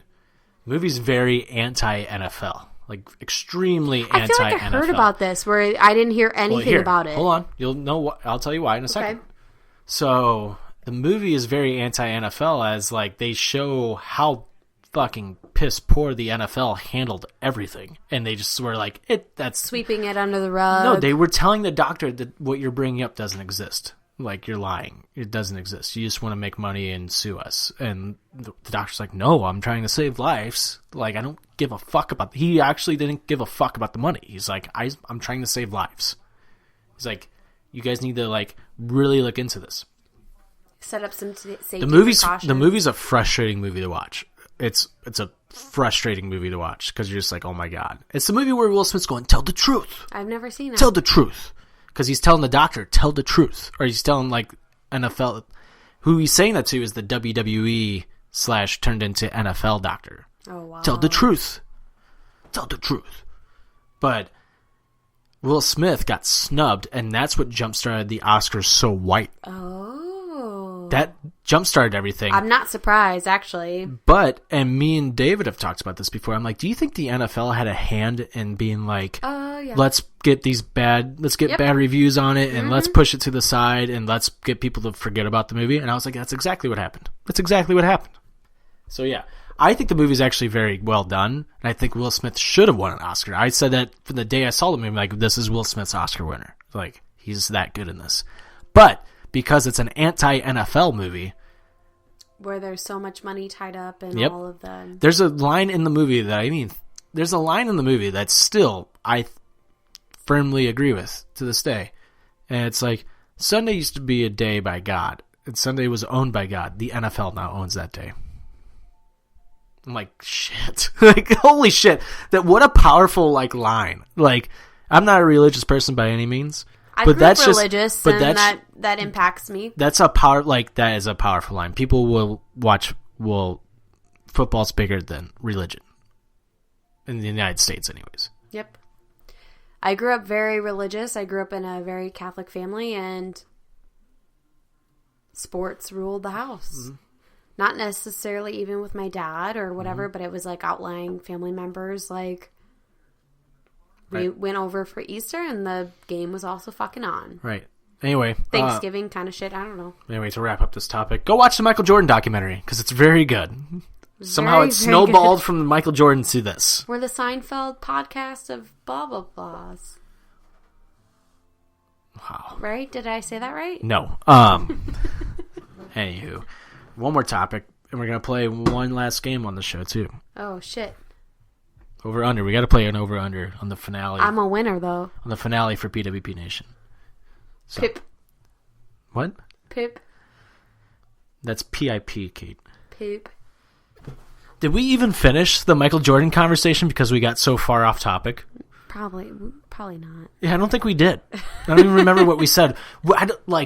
We have snowballed on this podcast a lot, and that's like, I like that about that's actually something I really like about this show and how we do it, because it's real, because it's more like Barstool. What we feel like talking about. It's like Barstool-esque, where it's like you're just a group of friends just hanging out and just talking. Like any group of friends would do this. So that's what like I want to target like our demographic like towards.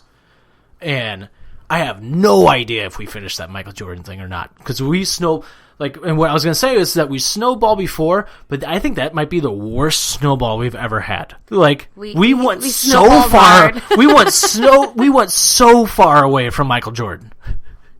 We went into steroid talk, Alzheimer's talk, we went into CTE talk, we went into Benoit. Like, what the fuck happened? How did we get there? Like, it's like you're watching something on YouTube and you just get in this rabbit hole, and then all of a sudden you're in like the dark part of YouTube. You're like, where the fuck am I? Can I get back to Watch Mojo? Like,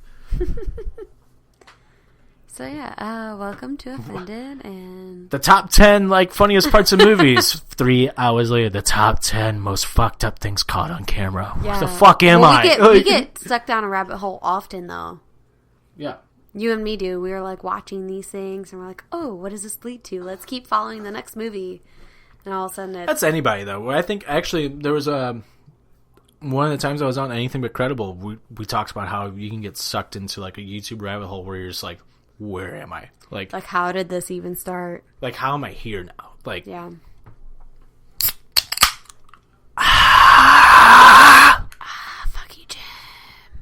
Fuck you, Jim. Last topic before we get into the game. Last week, and rest in peace, Howard Finkel, the greatest ring announcer of all time. Okay. Passed away last week. That sucks. R.I.P., Howard Finkel. I don't know the who Fink. you are. Howard Finkel. Following and new WWE champion Stone Cold Steve Austin. Do you want to know how I know that voice? Talking shop. Shop. From Luke Gallows. That's why. Yeah. They love him. Like, that was like, they did like a tribute to him on their last episode. Because they're like, he was so. I was going to say, I've never heard him do it, but I've heard that voice before. He's the greatest. He is by far. No one can touch Howard Finkel. Now, I'm even going into like boxing and like UFC. No ring announcer can touch Howard Finkel. He is the best of all time. He had such a unique, cool fucking voice that will never be replicated ever again. But he was also like he was in charge for WWE to like booking like flights and like telling people like, hey, you're booked for this show and like you're gonna go here, fly out in Chicago, go to Delta, fly out. You're gonna go to rent a car, Enterprise rent a car. You're gonna rent this car and you're gonna go down to Florida or wherever. So Gallows was saying when he first signed, he was in developmental. Howard Finkel called him, and Howard Finkel apparently did this to every wrestler, but Gallows didn't know. Like, as a wrestler, I don't think anybody knew that he was doing this to everybody. He would stay in his announcer voice, like, hello, Luke Gallows, you will be booked this weekend wrestling Kane at a house show. You'll be flying in Delta Airlines. And, like, he did the whole thing like that at the very end of the voicemail. Or at the very end of the phone call, he'd be like, and watch out for that choke slam. And he said he hung up the phone. And Gallows was like, is this a fucking rib? Like, is this a joke? Like, am I actually booked? And he called up the head trainer at WWE, and he's like, hey, I think I'm booked. He goes, yeah, you're fucking booked. Did Howard Finkel just call you? And he's like, oh, shit, that was real? He totally thought it was fake. Awesome. Yeah. He's like, yeah. So, and they said, like, Finkel apparently like loved that Gallows would like impersonate him on the podcast and stuff, and so like they were visiting him like in his final days like recently. What did he die from? Do you know? I'm not sure. I know his age? health. No, he was 68, I think. 68, shit. 69. Like he got sick like recently with something. Oh. And he was like, yeah, he was not in good health like the last few years. I forget. I'm not entirely sure what happened. Yeah. Howard Finkel, greatest ring announcer of all time. Rest in peace. On to other wrestling stuff. WWE released, about 20 to 30 different people last week. How much money did it save them? It saved them $4 million. Oh. But if they, just released Goldberg, or didn't pay Goldberg, that saves them $4 million also. Or Brock Lesnar. But Brock Lesnar, I understand more than Goldberg. You know what I mean? You know what I mean by that, right? Like, Brock Lesnar at least has been, like... I got a lot of opinions. Just like, fuck Goldberg. And I love what Gallows said on Talking Shop. He goes, I don't know what you did, Carl. I just put in, like... I just said I was going to be, I'm going to take a leave of absence for 18 years and come back when I'm 54 or 56, because that's how it's done. Like, oh, that is such a fucking dig at Goldberg. I am sad for anybody who's lost their jobs during this time, and especially WWE wrestlers who lost it on a more public platform. Mm-hmm. Drake Maverick fucking cried. That's the worst. That was the worst. It is the worst. But okay, let me put that in perspective of I hope anybody who lost their job during this time, if anybody who didn't expect to lose their job. He is the fucking poster child of that. And for WWE to be such a fucking big company and to not want to waste $4 million of a loss of profit, like, okay, yeah, I know future times are going to be hard. You're not going to sell out shows. You're not going to sell pay-per-views. You're not going to you're going to lose money. Everybody is losing money. you can't, as a fucking billionaire, suck up $4 million. Right. I hate billionaires. I hate millionaires. I hate them for the audacity that they have to that we are affecting their lives in any way, shape, or form. And it So let me read off the wrestlers. hurts my heart.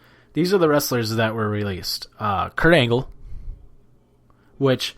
That's fine. That's the one I'm least sad about because he's got enough money to... Right, but at the same time, I feel like Kurt Angle and like Finlay and Billy Kidman and Daivari, these are agents working for... Like, Angle's now an agent. They're furloughed. Furlonged, how do you pronounce it? Furloughed. They're furloughed. Furloughed. Most of the agents were furloughed, basically being like, you're gonna be back in a few months. So I think Angle, Finlay, and like a bunch of other agents were furloughed. None of the wrestlers were, which I think is bullshit. Well, they don't also pay for their health insurance, which I also think is bullshit. Right. So Drake Maverick, Carl Anderson, EC3, Leo Rush, Kurt Hawkins, Eric Young, Heath Slater, Luke Gallows, Aiden English, Sarah Logan, referee Mike Chioda that has been there forever. Like, even on Talking Shop, Gallows and Anderson were like, Chioda shocked us. Like, I cannot believe they released Mike Chioda. Like, Rowan, Epico and Primo, Mike and Maria Kanellis, Zack Ryder, Noe Jose, Deanna Perrazzo, Cassius Ono, and Rusev. But Lana's still employed by WWE. So my issue... And Lana just re-signed for 5 years. My issue is that maybe they furloughed, maybe they, whatever. They have to do what's best for the business because in the end, it is a business. But at the same time, I am treating every business that is furloughing their employees, firing their employees, whatever, I'm upholding them to a different standard. Because if you can afford to keep someone, if you can afford to do something, you should fucking do it because this is a pandemic. Right. I work for a personal injury attorney. If my boss fucking fired me tomorrow, I would lose my shit. Right. I would lose my shit because I am essential to the business. I have been essential to the growth of the business. It's I feel for these people. I feel bad for, what is it, Drake? What's his name? Maverick. Who Rockstar Spud is what he used to be called. I feel deeply for him because he didn't think that would happen to him. And it did. And the cost of the company is minimal to the cost of his livelihood. Right. So WWE used to do these spring cuts all the time like this, like years ago. They used to always do these spring cuts. And like to a certain extent, I understand. Like some of these cuts I kind of understand just because it's like you're not on TV anyways. We're not using taking up time. I think the timing is terrible. Number one, like this company has so much money that you can afford to keep them on for a few more months. Yep. And then do it. Yep. It would not hurt your bottom line at all. Right. So, like, at some point in the future, AEW's going to have to release, like, some wrestlers. Just because, like, we have no use for them anymore. They can't afford them or whatever the fuck is going on. Right. And, like, certain other factors could come into play, injuries or fucking, like, they just don't want to be there. Whatever. Yeah. The thing that makes me mad about, like, say, Drake Maverick right now is that WWE is actually running a story on NXT right now where Drake Maverick's still in a tournament and he has competed in his last 3 matches where the story is he's fighting for his life right now, and I think he just lost last night, and he's in the ring just, like, shaking his head. I'm like, you guys literally turned the guy who's fired. You literally just turned that into a storyline. You literally just turned that into I think that's a little hard. I think that's bullshit. Don't turn it into a storyline. Don't turn it into an angle for your company. Like, I don't know. I think that's bullshit. I hope Drake Maverick is... Like, Gallows and Anderson are going to be fine. They're either going to go to AEW or they're going to go back to New Japan, where like they have good brothers in each show. And if it was up to me, I wish they could do both because I want to see Gallows and Anderson with Jericho because they're so fucking funny with Jericho. Zack Ryder, It's hilarious. For the last 2 years in WWE, Zack Ryder was on Twitter being like, still here, because he wasn't even getting used. But he's like, I'm still here. And Zack Ryder, let me say this for those that don't know, like, or it's you. Zack Ryder is the reason why there's like shows on YouTube by wrestlers. He's the first one that's ever done that. He got over on his own, and WWE killed his push. WWE killed his momentum. They told him you can't have a YouTube show. That's stupid. Even though he got over on his own. Like it's like the Young Bucks. He was filming himself climbing over a fence, and somebody's like, Zach, what are you doing? He's like, I'm getting over. Get it? Yeah. I'm getting over. He got over. They gave him a United States title, and the crowd goes fucking crazy. A month later, he just gets buried. And like his career was basically just like whatever from there. But he was still kind of over because of his YouTube show. If it wasn't for Zack Ryder, I don't think the Young Bucks would have started being the Elite. If it wasn't for Zack Ryder, I don't think like podcasting, like wrestling podcasts would be existing. Zack Ryder jump-started so much for the professional wrestling world that people don't even realize. Like, that's sad. That's fucking sad. No, it's great though, because I think Zack Ryder's going to go do great things. Like, and good. I hope he does. Drake Maverick, I think, is going to do cool shit too, because so many wrestlers love Drake Maverick. I don't think they're going to let him like just like go to the wayside. Drake Maverick will either be like a backstage like personality or like he's gonna get taken care of for sure. I just do feel sad for him. But Zack Ryder, in the last 2 years in WWE, was saying like, I'm still here on Twitter. I'm still here.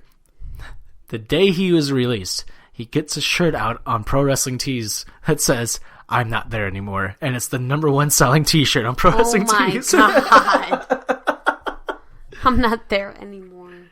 It's great. And he's like, on Twitter, he's like, I need you guys to please buy my shirts because I can't buy any more action figures. Because, you know, he's him and Hawkins are like the huge like action figure collectors. So it's like, I gotta keep funding my action figure collection. God. That's actually a great promotional. Right. I'm not there anymore. Like, that's great. That's fucking great. Woo, woo, woo.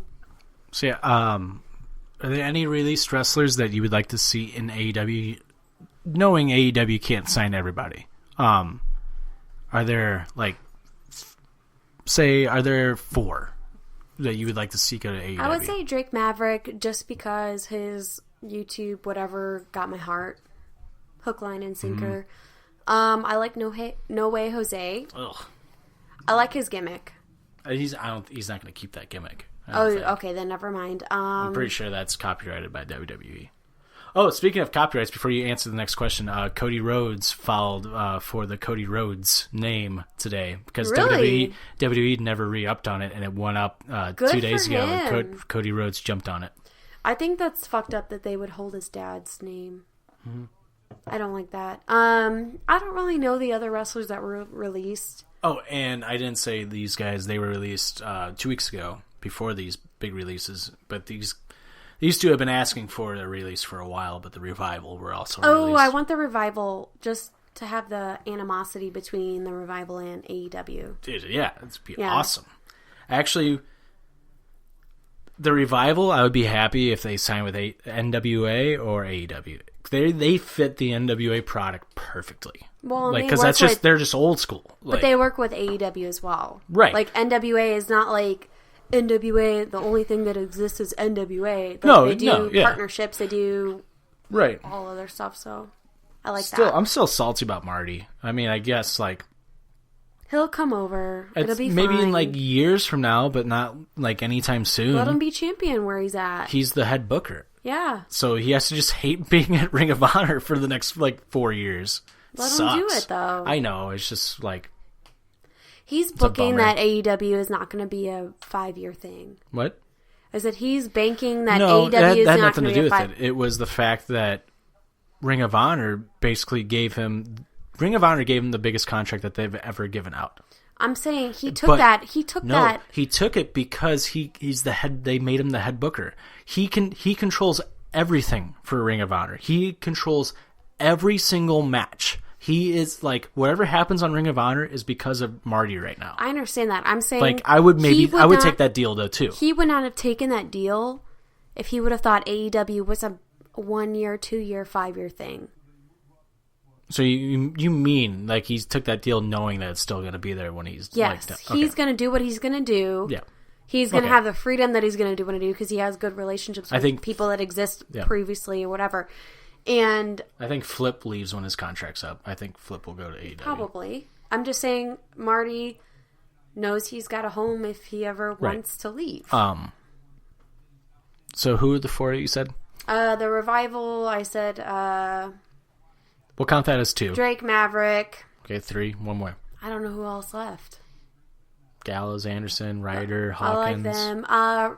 Is Ryder part of the Fashion Police? Rusev. No, it's Fandango and Tyler Breeze. Which I'm shocked that... See, I thought that Ryder was released. part of that. I don't know. I personally would like to see... Well, obviously the Revival. I want to see Rusev in AEW. I think Rusev can finally be himself and be funny in AEW. That's true. I would love to see Gallows and Anderson, obviously, in AEW. Maybe Hawkins and Ryder, though. I don't think tag teams going to AEW is a bad thing. I think AEW could use more tag teams, personally, for their division. They're trying to build the tag team division and all that stuff, so... I understand, some people on Twitter being it's just you don't want to see every singles wrestler go to AEW because they're just going to do the same they're going to cut the same promo every time, we were so unhappy in WWE and now we're here, let's shit on WWE a little more. It's I actually am starting to agree with that. I think wrestlers who come over from WWE to AEW now, I think need to take into consideration it's already been done. Yeah. Let's do something else. But anyway. Yeah. Yeah. Good luck to all those that were released. That's all I gotta say about that. Yeah, and, I'm sending my thoughts out to you. Yep. And last thing on wrestling before we get into over under, we'll play 3 rounds over under, not 5. But what do you think of Nick versus Matt on being the Elite 200? I think with what they had, it was cool. It was awesome. They did such a good job for not having a ring. Oh, they really did, but I just didn't believe the anger. Between Matt Jackson and Nick Jackson? What do you mean? I want Nick to be angry. No, it was supposed to be goofy. I know. It was supposed to be the I way... know, I'm saying I want a match that's angry. You might get that. I think that they're going towards that. I think they might see a rematch for Double or Nothing. If we're this close, we're 4 weeks out from Double or Nothing, and there's not really anything announced for Double or Nothing because they didn't know if they were going to have the pay-per-view. Yeah.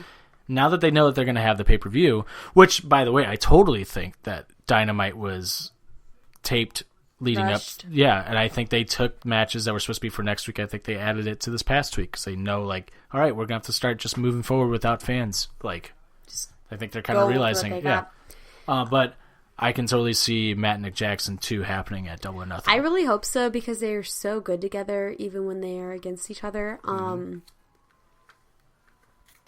I don't know. It's just Nick doesn't seem that angry. He seems kind of crazy. And I really want it to be fucking angry. Right.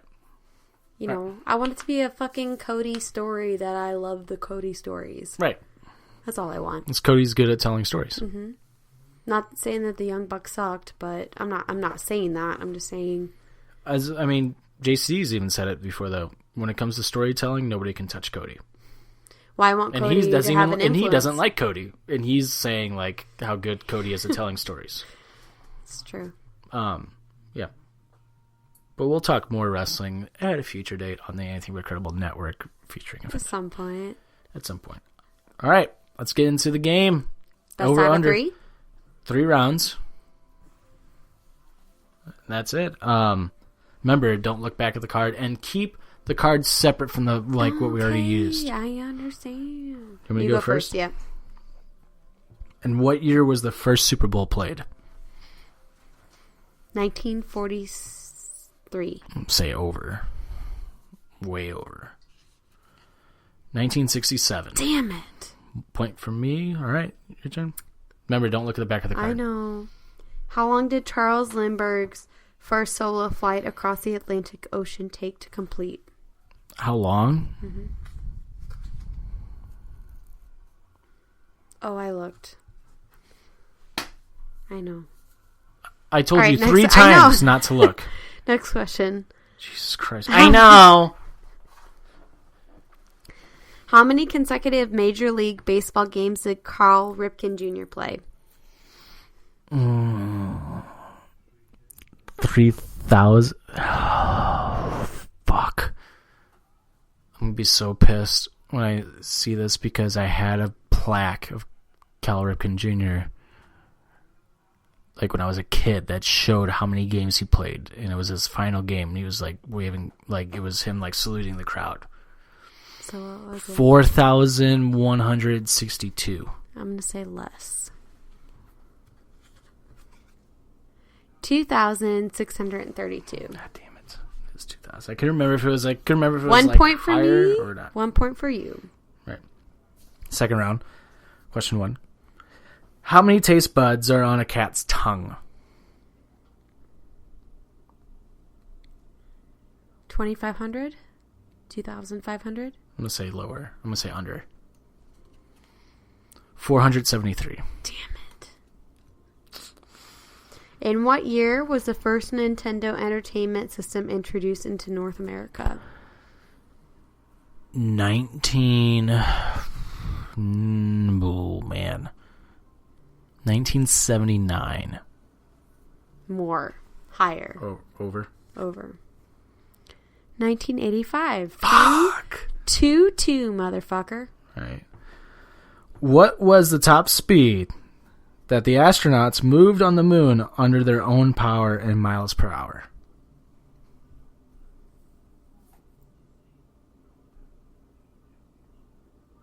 $45. 45 miles an hour? Mm-hmm. I'm going to say lower. I'm going to say under. 11 miles per hour. Damn. Tied? This is the third round, too. Yeah. We're tied. If I get this right, I win. How many gallons of paint does it take to paint the White House? Oh, my God. That's got to be so much. 1 gallon is just one thing, right? Yeah. Like a gallon of milk. Fuck. What's so much paint? To paint the whole White House? I'm going to say 6,000 gallons. I'm going to say under.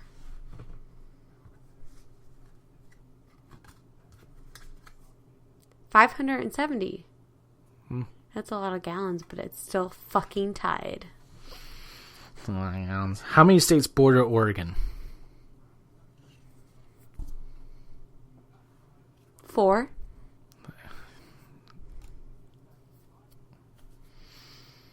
I can't say over under because I know the answer. It's 4. Woo! So we tied? You read another one? Do you have to read one more?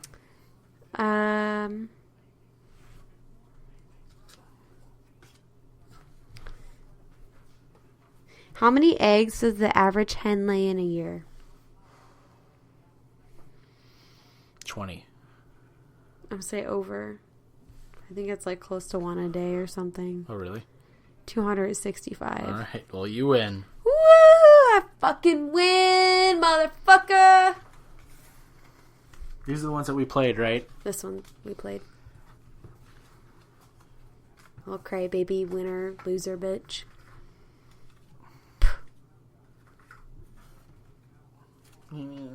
Yes. All right. All 1, 2, right. 3, finish. 1, 2, 3, finish. All my 1, 2, 3s are fuck the coronavirus. If you're staying home and not partaking in social activities, kudos to you. I appreciate you. I'm doing the same thing. It's difficult, but keep doing what you know you're supposed to be doing. And there's a lot of good Netflix and Hulu shit. Anand Saeed is my number 2. It's on Hulu. I listened to the podcast Serial years ago. Okay, Biz.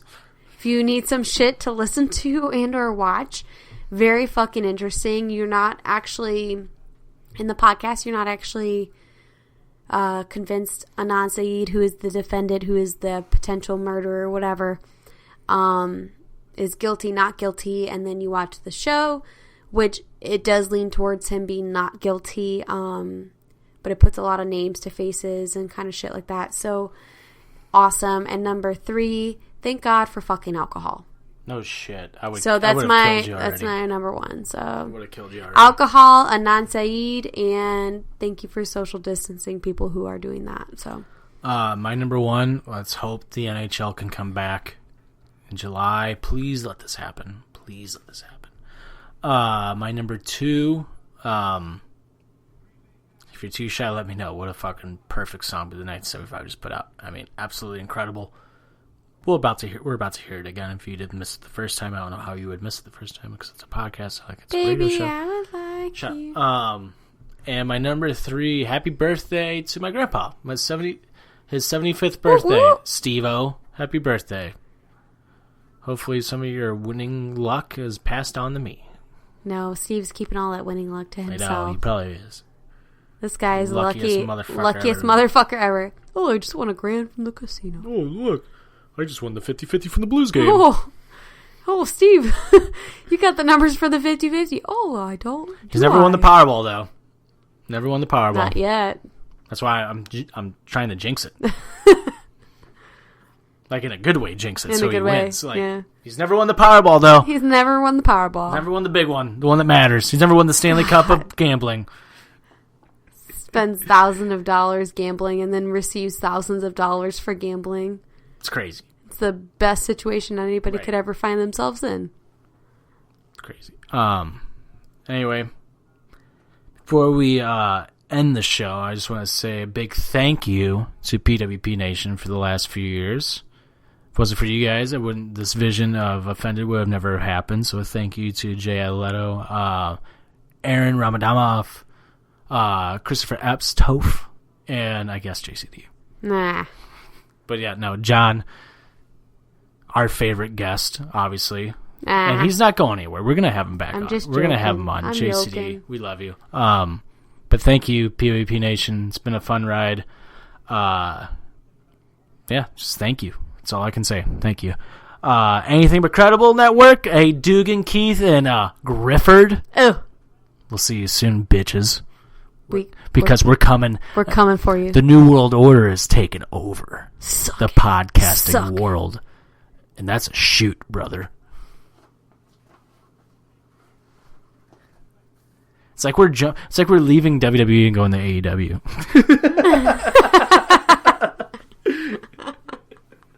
What is this classification called? Like, it's like the D Generation X. Like, what are we called? We're called Offended, you idiot. I understand. Like going from PWP to ABC. Are we the alphabet jumpers? Like, I don't know. The alphabet jumpers. That's actually pretty funny. I hate you. I hate when you come up with funny stuff. Well, anyway. We're from the back of the line to the front of the line, motherfuckers. ABC. It's easy as 1, 2, 3, bitches. Oh, and shout out to James Gunn. He put out the complete so Guardians of the Galaxy soundtracks. All the 2 soundtracks, the director of the Guardians of the Galaxy, he came up with like all the songs from those 2 movies. He put out a whole playlist of like Star-Lord's mother, what's her name? Quill. Meredith Quill? I think it's Meredith. Oh, what's her name? I don't know. Is it something? I think it's Meredith Quill. Oh, it's going to bug me because I don't want to be wrong on this.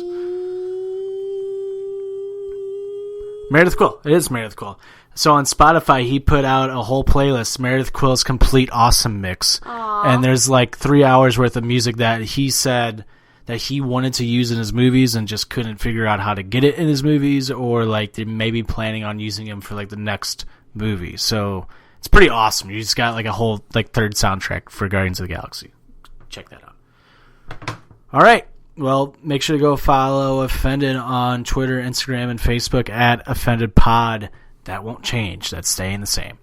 Offended Pod. Make sure go follow PWP Nation at PWP Nation, all social media platforms as well. You can follow me on Twitter and Instagram at Trick1042 to watch the house. You can follow KT KT Naked Ladyy on Twitter at Naked Ladyy with 2 Y's? Question mark? There's no question mark, just 2 Y's. if I get a lot of fucking followers, I might just be naked. So we'll just throw that out there. Rebranding. Make sure to go check out our music playlist on Spotify. Tricky just ignores it. Exclusively on Spotify at Offender Presents Songs of the Week. And wherever you're listening to this on Spotify, Apple Podcasts, Google Podcasts, wherever you get your podcasts, search Offended, and we should come right up. Follow, subscribe, tell your friends, your family, your dogs, your cats. People who and wanna give us a see me 5-star naked. rating. This should stay, and as of right now, it should stay the same when we switch over to the Anything But Credible Network. It should still be there. Subscribers and all, it should still stay the same. If not, we're just going to have to start this fucking shit over, which is going to be a pain in the ass. No. It's going to be a major pain in the ass. But anyway, thank you for listening. Thank you, PWP Nation, for the last few years. We start our next podcast journey with ABC very soon. We don't know when yet, but it's going to happen. This is the end for us with PWP. And all I can say is thank you. Thank you for everything. All right, for KT KT Naked Ladyy, I'm Tricky. This has been Offended, presented by PWP Nation. And the play us out again is, if you're too shy, let me know by the 1975. We'll see you soon. Bye. Bye.